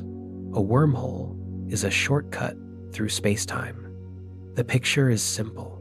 Draw two far-apart points on a sheet of paper. Fold the paper so the points meet. A small hole now connects them directly. In general relativity, wormholes are allowed by the equations, but they tend to pinch off too quickly to use. Later work showed that negative energy, an exotic form that pushes outward, could prop a throat open, in theory. Quantum physics does allow brief negative energy effects, so the idea stays on the table, though no known bulk material behaves that way. From the outside, a wormhole could look much like a black hole. Both bend light strongly, both cast a dark shadow against glowing gas. The difference lies in the interior. Falling into a black hole ends in crushing gravity. Falling into a traversable wormhole, if one exists, would bring you out elsewhere, another place in our galaxy, another galaxy, or in some proposals, another universe with its own space-time. How would we tell the two apart? Only indirectly. A wormhole might leave unusual signatures, flashes or jets with odd timing, gravitational tugs that imply a partner mass beyond the throat, or repeating ring-down features as vibrations bounce within the tunnel. These signs would be faint and easy to confuse with noise or ordinary astrophysics. Simulations help by predicting what patterns to seek. Observers then compare those patterns with data, looking for small mismatches with the black hole picture. An even tighter link connects wormholes to quantum entanglement. Entangled systems share correlated outcomes, no matter how far apart they are. The idea nicknamed ER equals EPR proposes that entangled pairs are connected by tiny, non-traversable wormholes, Einstein-Rosen bridges. No traveler goes through them, but the connection is real in the math. If that view is right, space-time geometry is woven from entanglement itself. In that case, the smoothness of a horizon would reflect how quantum information is arranged, and the patterns in gravitational waves would be reading that arrangement at large scale. Could anyone ever travel through a wormhole? The honest answer is that we do not know. Many would be far smaller than atoms. Larger ones, if they exist, might be unstable. Even a stable throat would be dangerous. Tidal forces, radiation, and navigation problems would be extreme. Proving one exists would not start with travel anyway. It would start with careful, repeated measurements that pick out features ordinary black holes cannot mimic, and with cross-checks from different observatories and wavelengths. Direct images cannot resolve the interior. The famous ring around the black hole in Messier 87 shows light from hot gas curved by gravity. It does not reveal what lies inside. That is why the indirect path wave patterns, timing, tiny spectral shifts matters so much. Each improvement in sensitivity and theory narrows the gap between what we can infer and what we want to know. As we stack up more events and compare them with precise models, the voices of these compact objects will outline the physics at their edges and tell us whether the simple horizon is enough or whether extra structure is needed. Falling into a black hole sounds like a straight road to destruction. For many black holes, that picture holds. Near a small, stellar mass hole, gravity changes sharply over short distances. The pull on your feet would be far stronger than on your head. These tidal forces stretch and squeeze at once, turning any object into a long, thin strand spaghettification. It would happen fast and it would happen well outside the event horizon, long before you reached the point of no return. A supermassive black hole tells a different story. These giants weigh millions or billions of suns. Their gravity is stronger overall, yet the gradient at the horizon is gentler. The difference in pull between head and feet is small there, so you could drift across the horizon with no jolt. There is no glowing line, no click or snap, just an ordinary moment that is not ordinary at all. Past that boundary, no signal you send can return. The last chance to speak to the outside would be just before crossing. After that, you are cut off, even though, to you, time flows in its usual way. From a safe distance, the whole would look like a perfectly dark circle wrapped by a bright ring. Hot gas in a fast disk makes the ring. As you fall, light from stars behind the hole bends around it, smearing into arcs. The sky warps into a lens, shapes twist, familiar patterns break. Time plays tricks too. For you, seconds remain seconds. For your view of the universe, distant clocks appear to speed up. Light shifts to deeper red and fades. The wider cosmos compresses into a dimming glow. The horizon itself is not a surface, it is a limit. Outside observers would see your image slow and redden as it approaches that limit, fading toward darkness, as if you were stuck. You, however, would continue inward without drama. What waits beyond depends on physics we do not yet have. In classical general relativity, the center is a singularity, a place where curvature grows without bound and every path ends.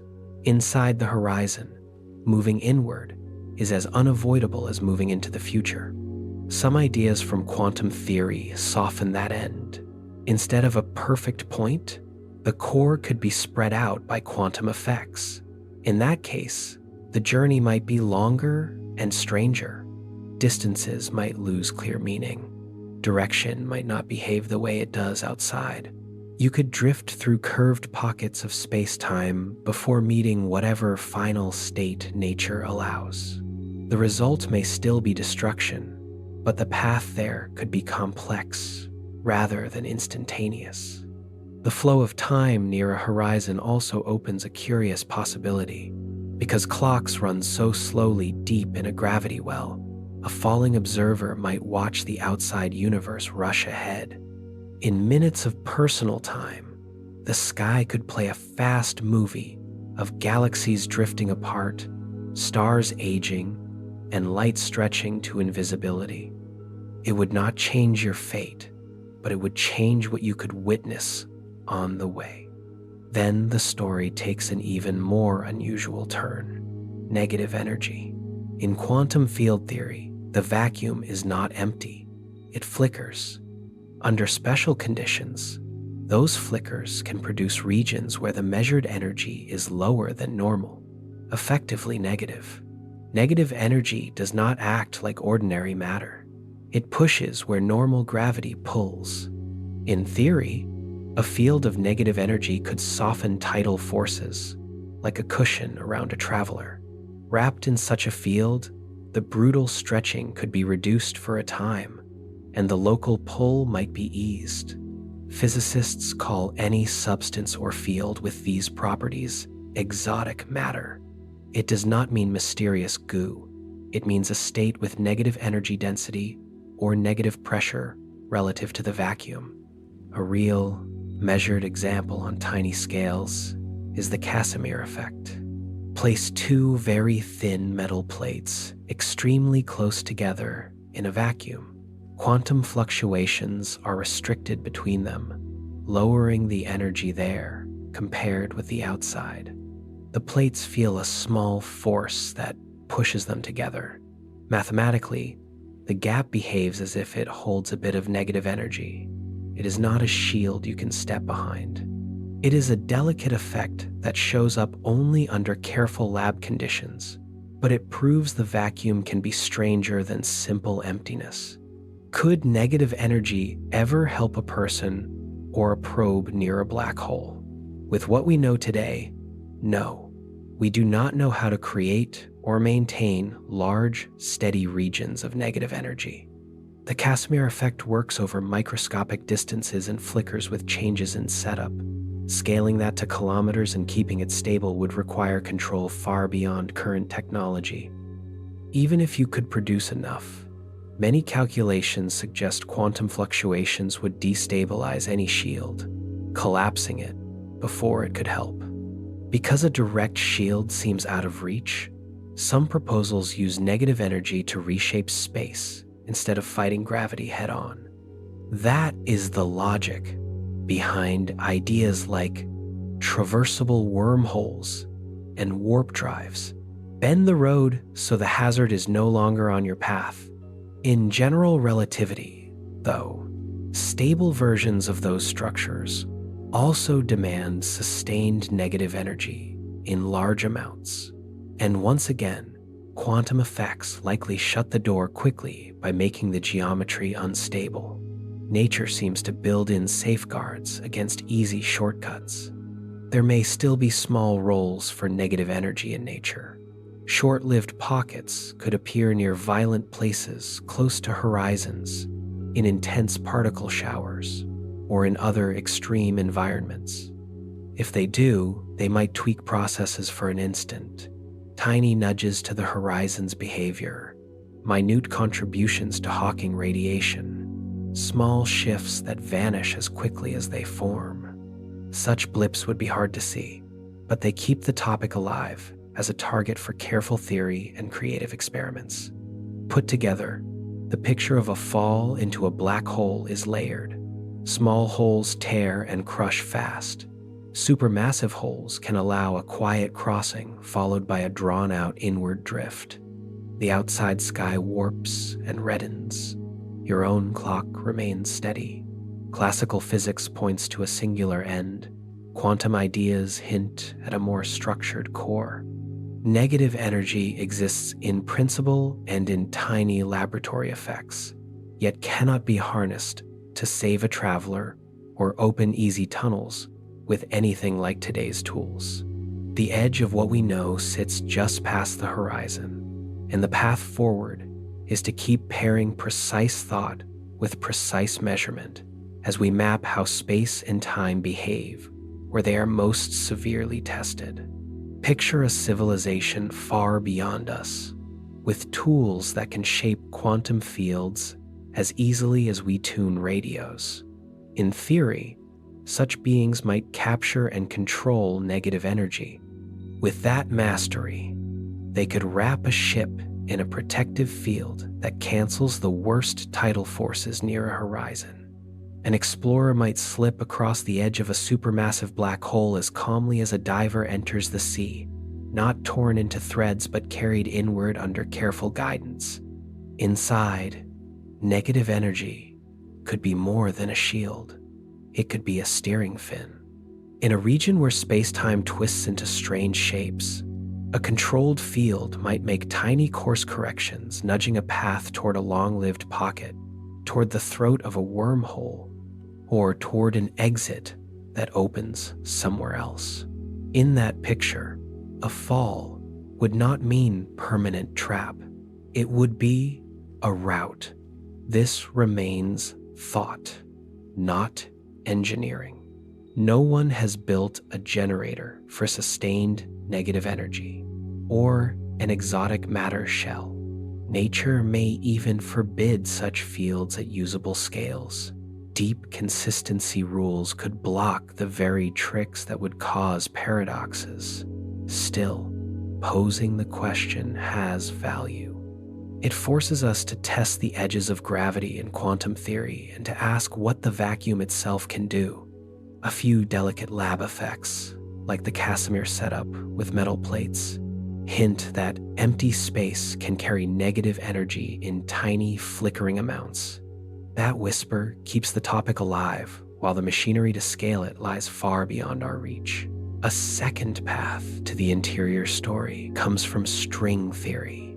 Here, the basic units of nature are not point-like particles, but ultra-tiny strings that vibrate.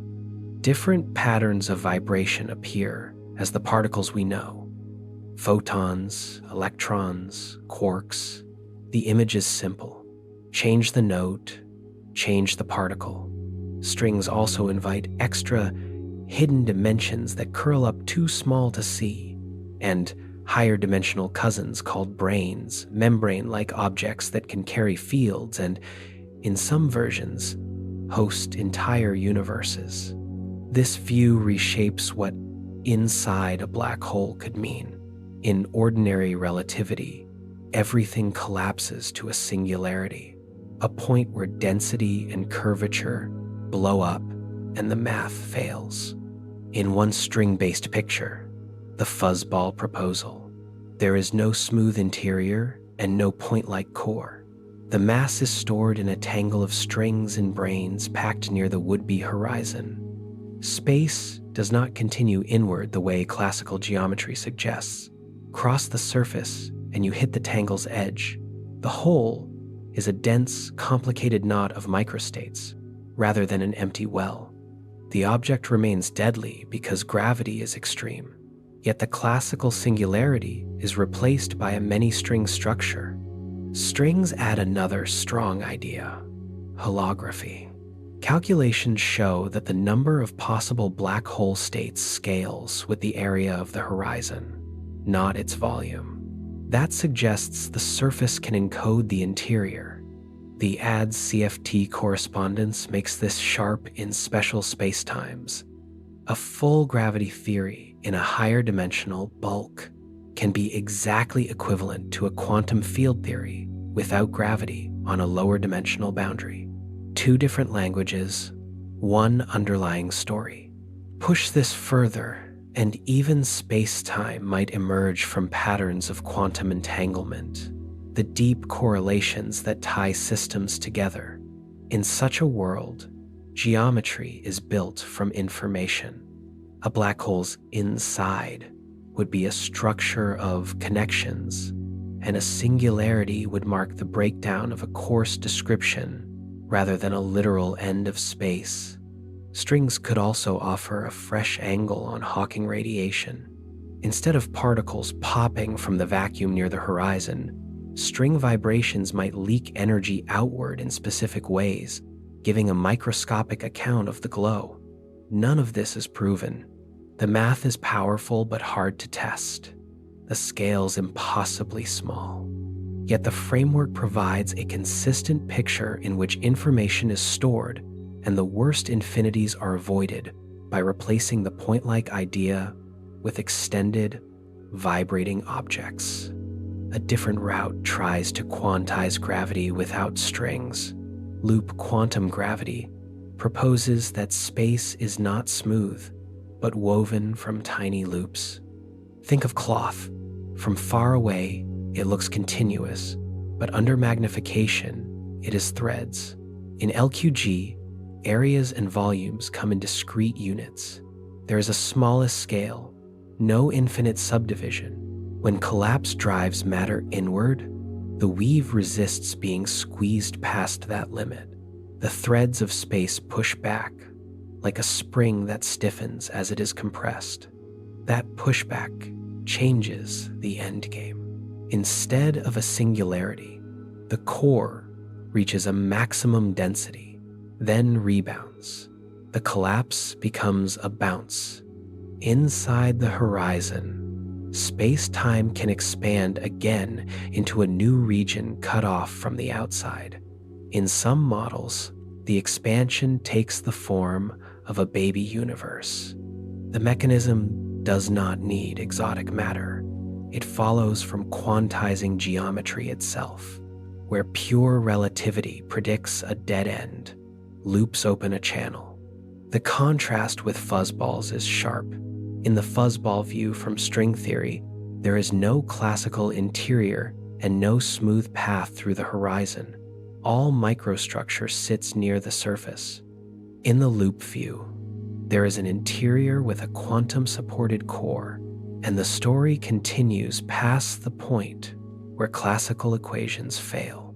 Both aim to cure the same disease, singularities, and lost information, but they prescribe different medicines based on different assumptions. Both predict that the simple classical picture breaks down at extreme density. Both keep faith with the idea that nature avoids literal infinities. These approaches also touch the same themes from different angles. Holography says that horizons count states by area. Fuzzballs show how microstates could populate that count. Loop gravity replaces smooth geometry with quanta of area and volume. Bounces show how those quanta resist infinite squeeze. If space-time emerges from information, as many suspect, both programs are trying to write a cleaner dictionary between the bits and the bends. None of this changes what a black hole looks like from afar. A supermassive object still casts a dark shadow against hot gas. Mergers still ring space-time with quasi-normal tones. The difference lies at the edge and below. How horizons store data, how evaporation encodes a past, whether an interior continues smoothly, and how collapse ends. As theory sharpens and observations improve from gravitational wave spectrograms to horizon-scale images, these models will rise or fall on the details they predict. For now, they sketch a workable way past singularities and turn a black hole's center from a blank into a structure that physics can describe. One striking split between the fuzzball view and the bounce view is how they treat time. In a fuzzball, the story ends at the surface. There is no smooth interior, so there is no after to speak of. In a loop gravity bounce, time keeps going. Collapse reaches a quantum limit. Pressure from the grain of space pushes back, and the future continues as expansion on the inside, possibly as a new cosmos with its own matter, light, and history. That difference feeds into the information paradox. Hawking's evaporation makes black holes fade through a faint glow. At first pass, that glow looked random, as if details of what fell in were destroyed. Fuzzballs answer by storing information in the tangled microstructure near the surface and letting it leak out slowly in the radiation. Bounces tell another story.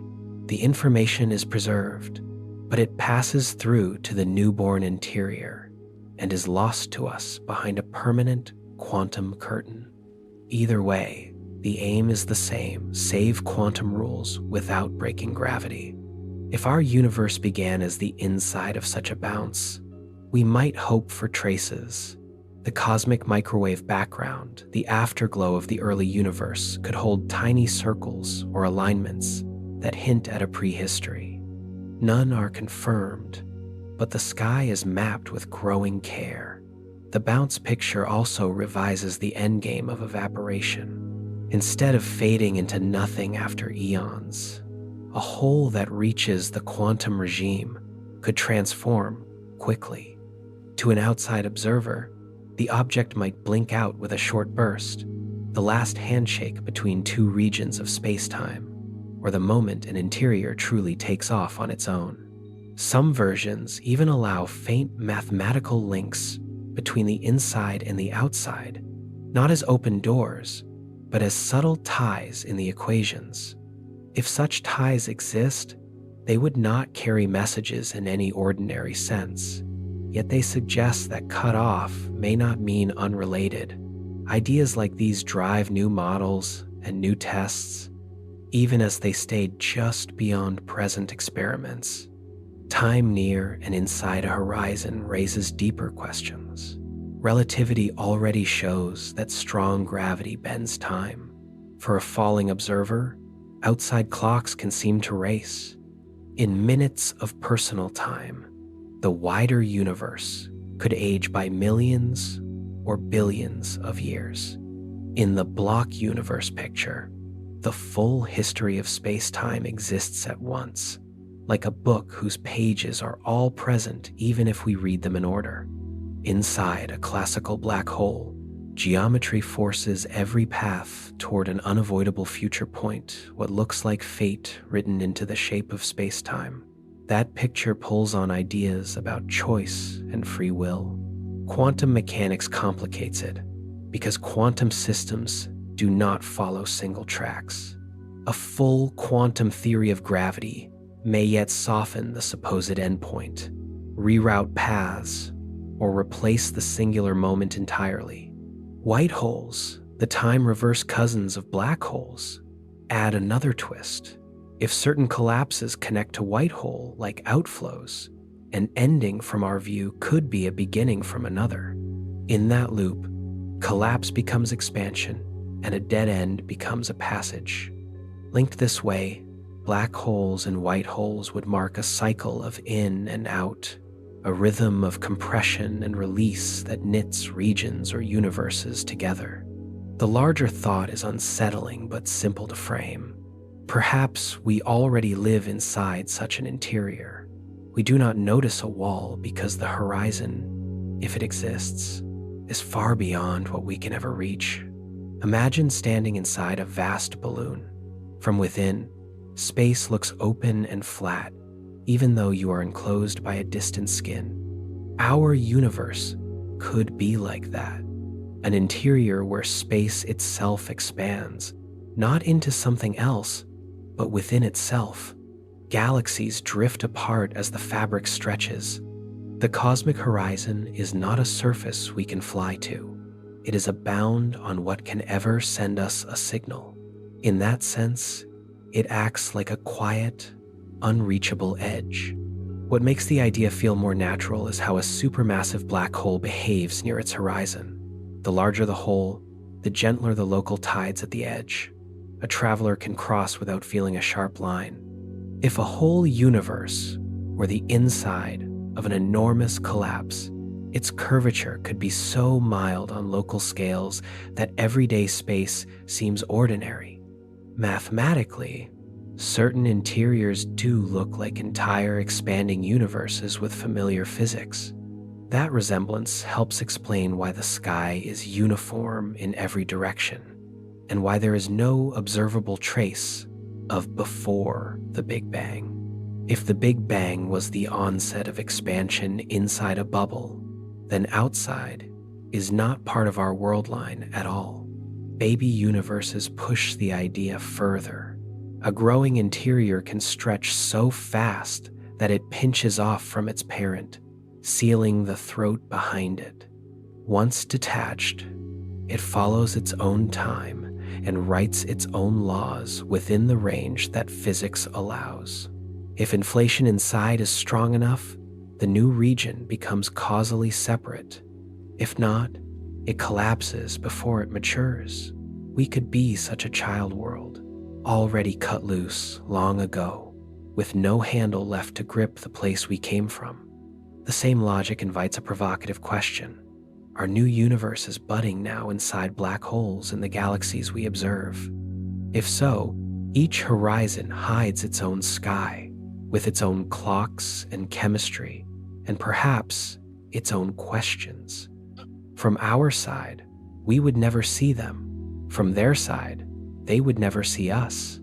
Yet both would be parts of a larger, branching structure built by the same rules. Quantum tunneling adds a final thread to the picture. In quantum physics, a particle can sometimes show up on the far side of a barrier without crossing in the classical way. The event horizon is a causal barrier, not a wall of matter, but quantum fields live right up against it. If tunneling is possible in that environment, the boundary is not absolutely mute. Particles that should be trapped could, on rare terms, reappear outside. Virtual pairs that flicker near the edge could use the same rules to slip in or out. This line of thought is one way to view Hawking radiation, and one reason to think the interior and the exterior remain tied by lawful correlations rather than sealed apart. The chamber is not open in the classical sense, yet At the quantum level, it still shares information through the fine print of the vacuum itself. Across these ideas, the fuzzball's surface memory, the loop bounce's new beginning, white hole links, baby universes, and tunneling, the theme is consistent. Extremes of gravity do not have to end in a blank. They can expose where our current theories stop and where a deeper picture must take over, keeping time, information, and geometry in the story without letting any of them break. Some physicists push the picture further and imagine an interior with layers, like an onion. Each layer would be a different quantum state, its own density, its own energy, its own microgeometry of space and time. Classically, those layers would be sealed off by gravity. Quantum rules add a loophole.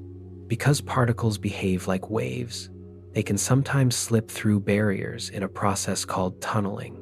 In that view, bits of matter, light, or even raw information could hop from one layer to the next, moving across regions that ordinary motion can never cross.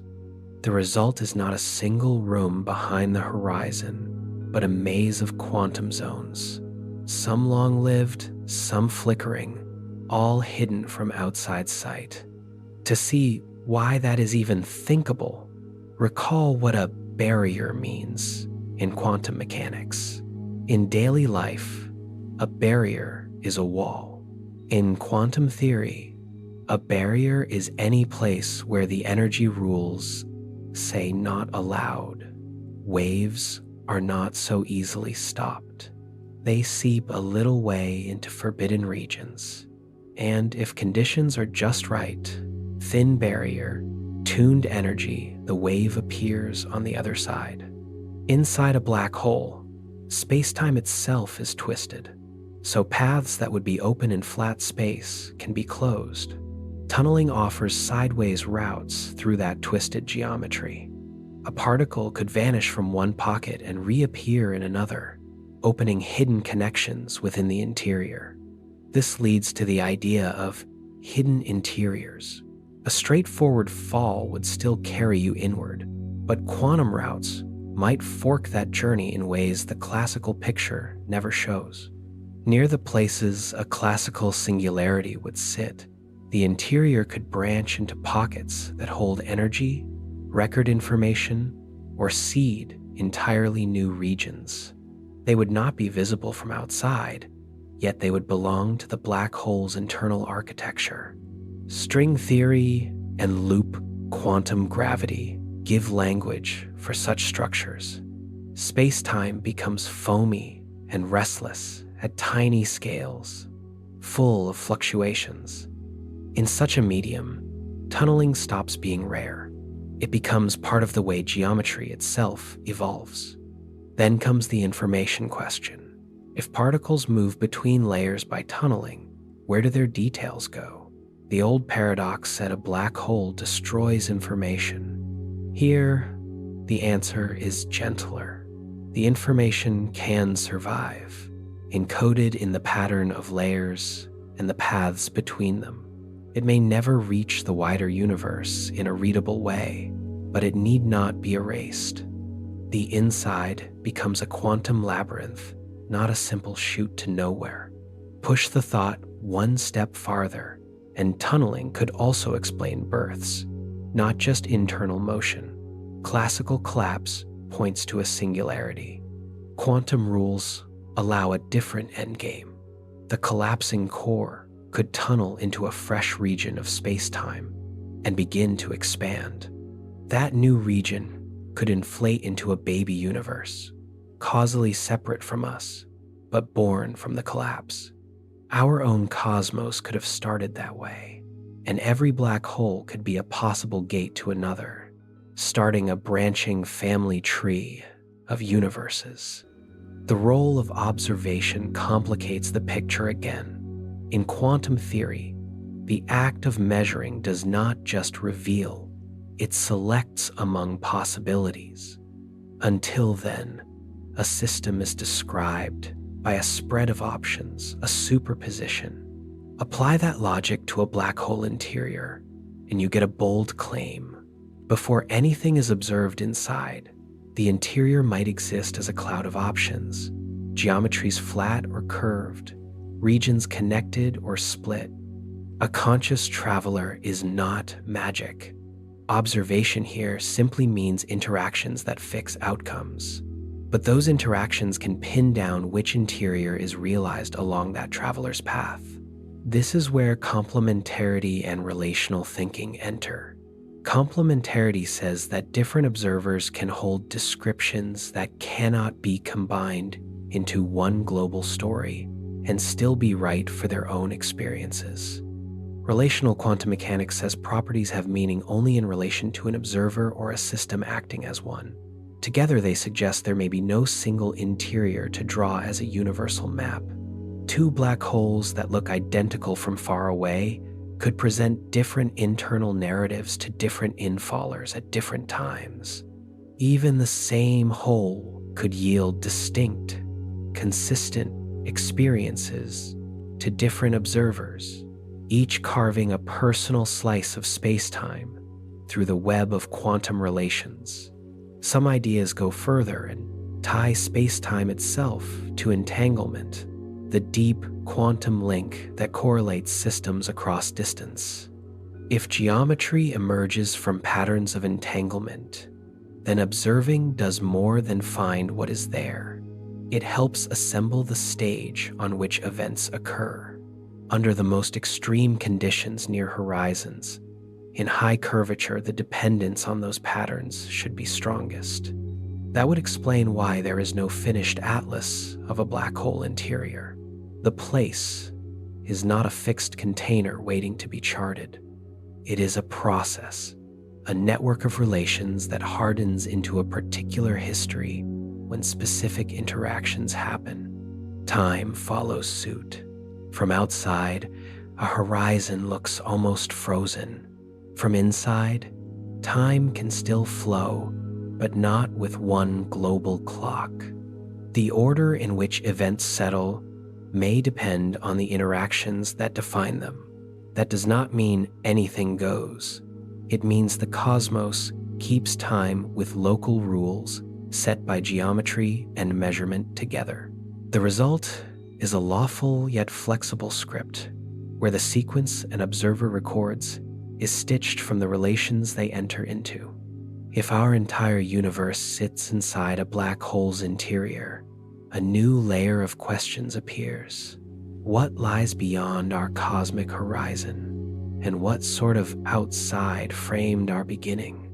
In a parent cosmos, a massive collapse might have produced a black hole whose interior inflated into our space-time. To an external astronomer in that parent world, the black hole would look ordinary, dark, compact, slowly evaporating. Inside, a full sky would unfold, galaxies forming and fading, stars living and dying, chemistry and life developing as eons pass. Time rates could differ wildly between parent and child. Billions of years for us might be a blink for them. Do traits pass from parent to child? Some thinkers say yes. The spin of the parent hole could imprint a small global rotation on the child. The mass could set the initial energy density, and other conserved features could echo as boundary conditions. That would make every universe a child with family traits recognizable, yet free to grow in its own way. It also allows the parent to be very different. Its laws could favor larger stars, easier black hole formation, or unfamiliar kinds of matter. To its inhabitants, our constants and particle mix might look exotic. Seen in this light, black holes are less like bottomless pits and more like deep workshops. Quantum layers, tunneling routes, observer-shaped geometry, and inherited traits together outline a richer interior than the simple collapse to a point story. Whether nature chooses fuzzball-like surfaces, loop-induced bounces, layered mazes, or some synthesis we have not yet written down, the through line stays the same: information, time, and geometry keep working under pressure. The hardest parts to see what lies behind the horizon, what happens at peak density, how a new region starts, are exactly where those rules must be tested most carefully. If a parent universe held countless stars, many would end as black holes. Each deep collapse could seed a child cosmos. Ours might be one among vast numbers, each with its own start, its own pace, and its own balance of matter and light. A parent world could be a broad nursery, rich in unfamiliar structures and perhaps forms of life we would not recognize. Or it could be gone, its history finished long ago, with only its offspring left to carry forward. In that view, our universe is a fossil of a larger event, moving on through its private time.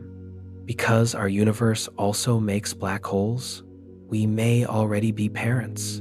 New interiors could be budding now inside the horizons we map around distant galaxies. The result is a branching family tree, not infinite in one shared space, but unending in many spacetimes. Ancestors and descendants linked by collapse and rebirth.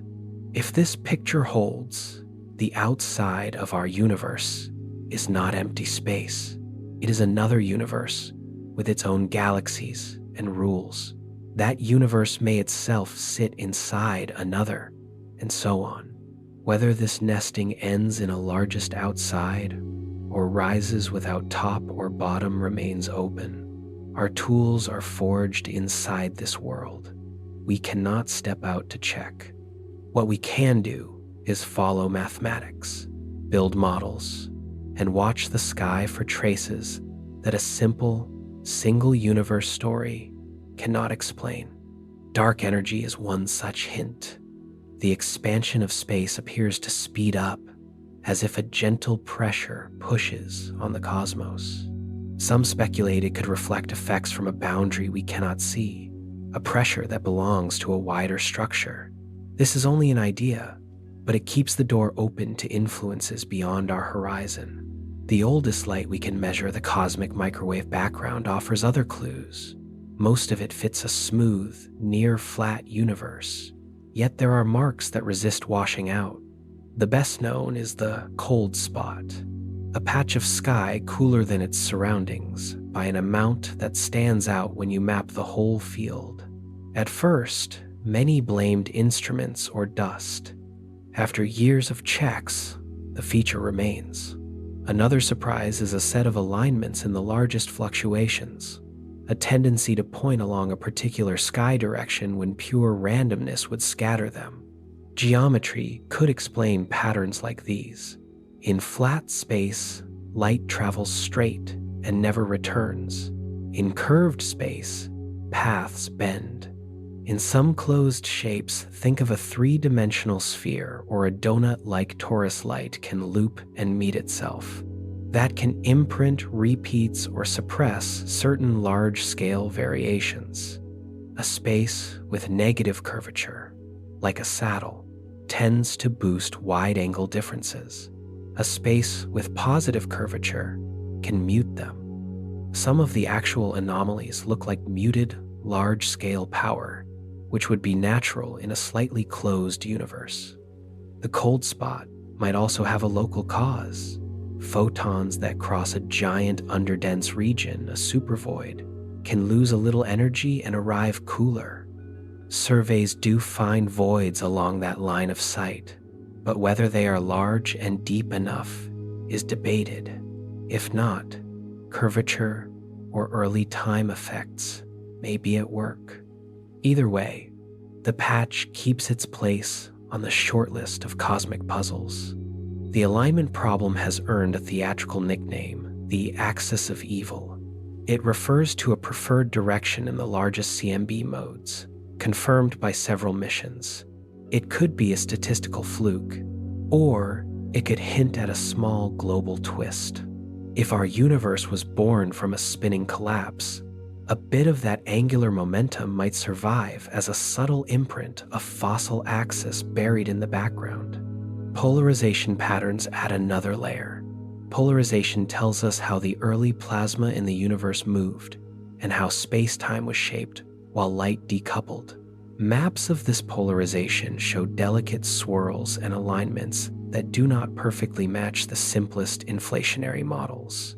These mismatches might be noise. They might also be signs of curvature, rotation, or other structure inherited from a more complex birth. If space is finite but unbounded, there is no edge to hit, just as walking on Earth's surface never finds a wall. Yet, if our universe sits inside a larger structure, there could be a special boundary in the deeper geometry, a horizon with rules of its own. That kind of boundary could bend light paths, smooth some fluctuations, and even create faint ring patterns through cosmic lensing. These signals would be very subtle. Next generation surveys, CMBS-4, Simon's Observatory, and future space missions aim to reach the precision needed to test them. Each improvement tightens the net around models of curvature and topology. Reading the CMB is hard. Foregrounds, noise, and instrument systematics pile up. Even so, the anomalies have lasted through better data and stricter tests. If we truly live in an interior shaped by extreme curvature, its fingerprints may already be in that ancient glow. The task is to separate durable signals from the clutter. A related question touches the foundation of physics, the values of the constants themselves. Our theories use numbers we measure but cannot derive speed of light, strength of gravity, electron charge, masses of basic particles. Small changes to these values would erase stars, molecules, or stable atoms. The set we see looks tuned for structure and life. A family tree picture offers a way to think about this tuning. If every black hole births a universe, and each child rolls the dice on its constants within some range, most children will not support long-lived structure. A few will. Those few make many stars, and thus many black holes, and thus many children. Over many generations, traits that favor black hole production would recur. This idea is called cosmological natural selection. It does not ascribe purpose to the process. It notes that reproduction plus variation leads to selection, even at the scale of universes. In such a scheme, our constants would sit in a region of parameter space that makes stars common, supernovae effective, and heavy elements abundant. Gravity strong enough to form galaxies, but not so strong that everything collapses too fast. Particle masses balanced, so nuclei and atoms are stable.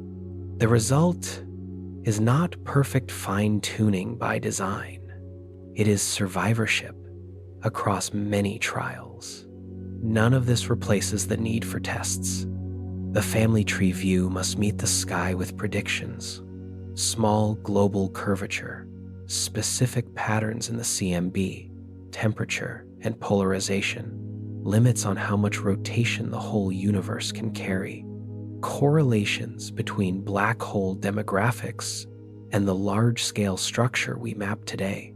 The same goes for the idea that we live inside a curved interior. It must explain why most measurements look flat and only the widest angles misbehave, and it must do so in a way that tightens, not loosens, our overall fit to data. Taken together, these lines of thought point to a sober message. Our universe could be one of many. Its outside could be someone else's inside. Its oldest light could carry faint signatures of curved birth, and its constants could be the echoes of a history in which only some sets of rules make many stars, many black holes, and many children. The work ahead is to keep turning theory into clear, testable marks on the sky and to read those marks with instruments careful enough to tell signal from chance.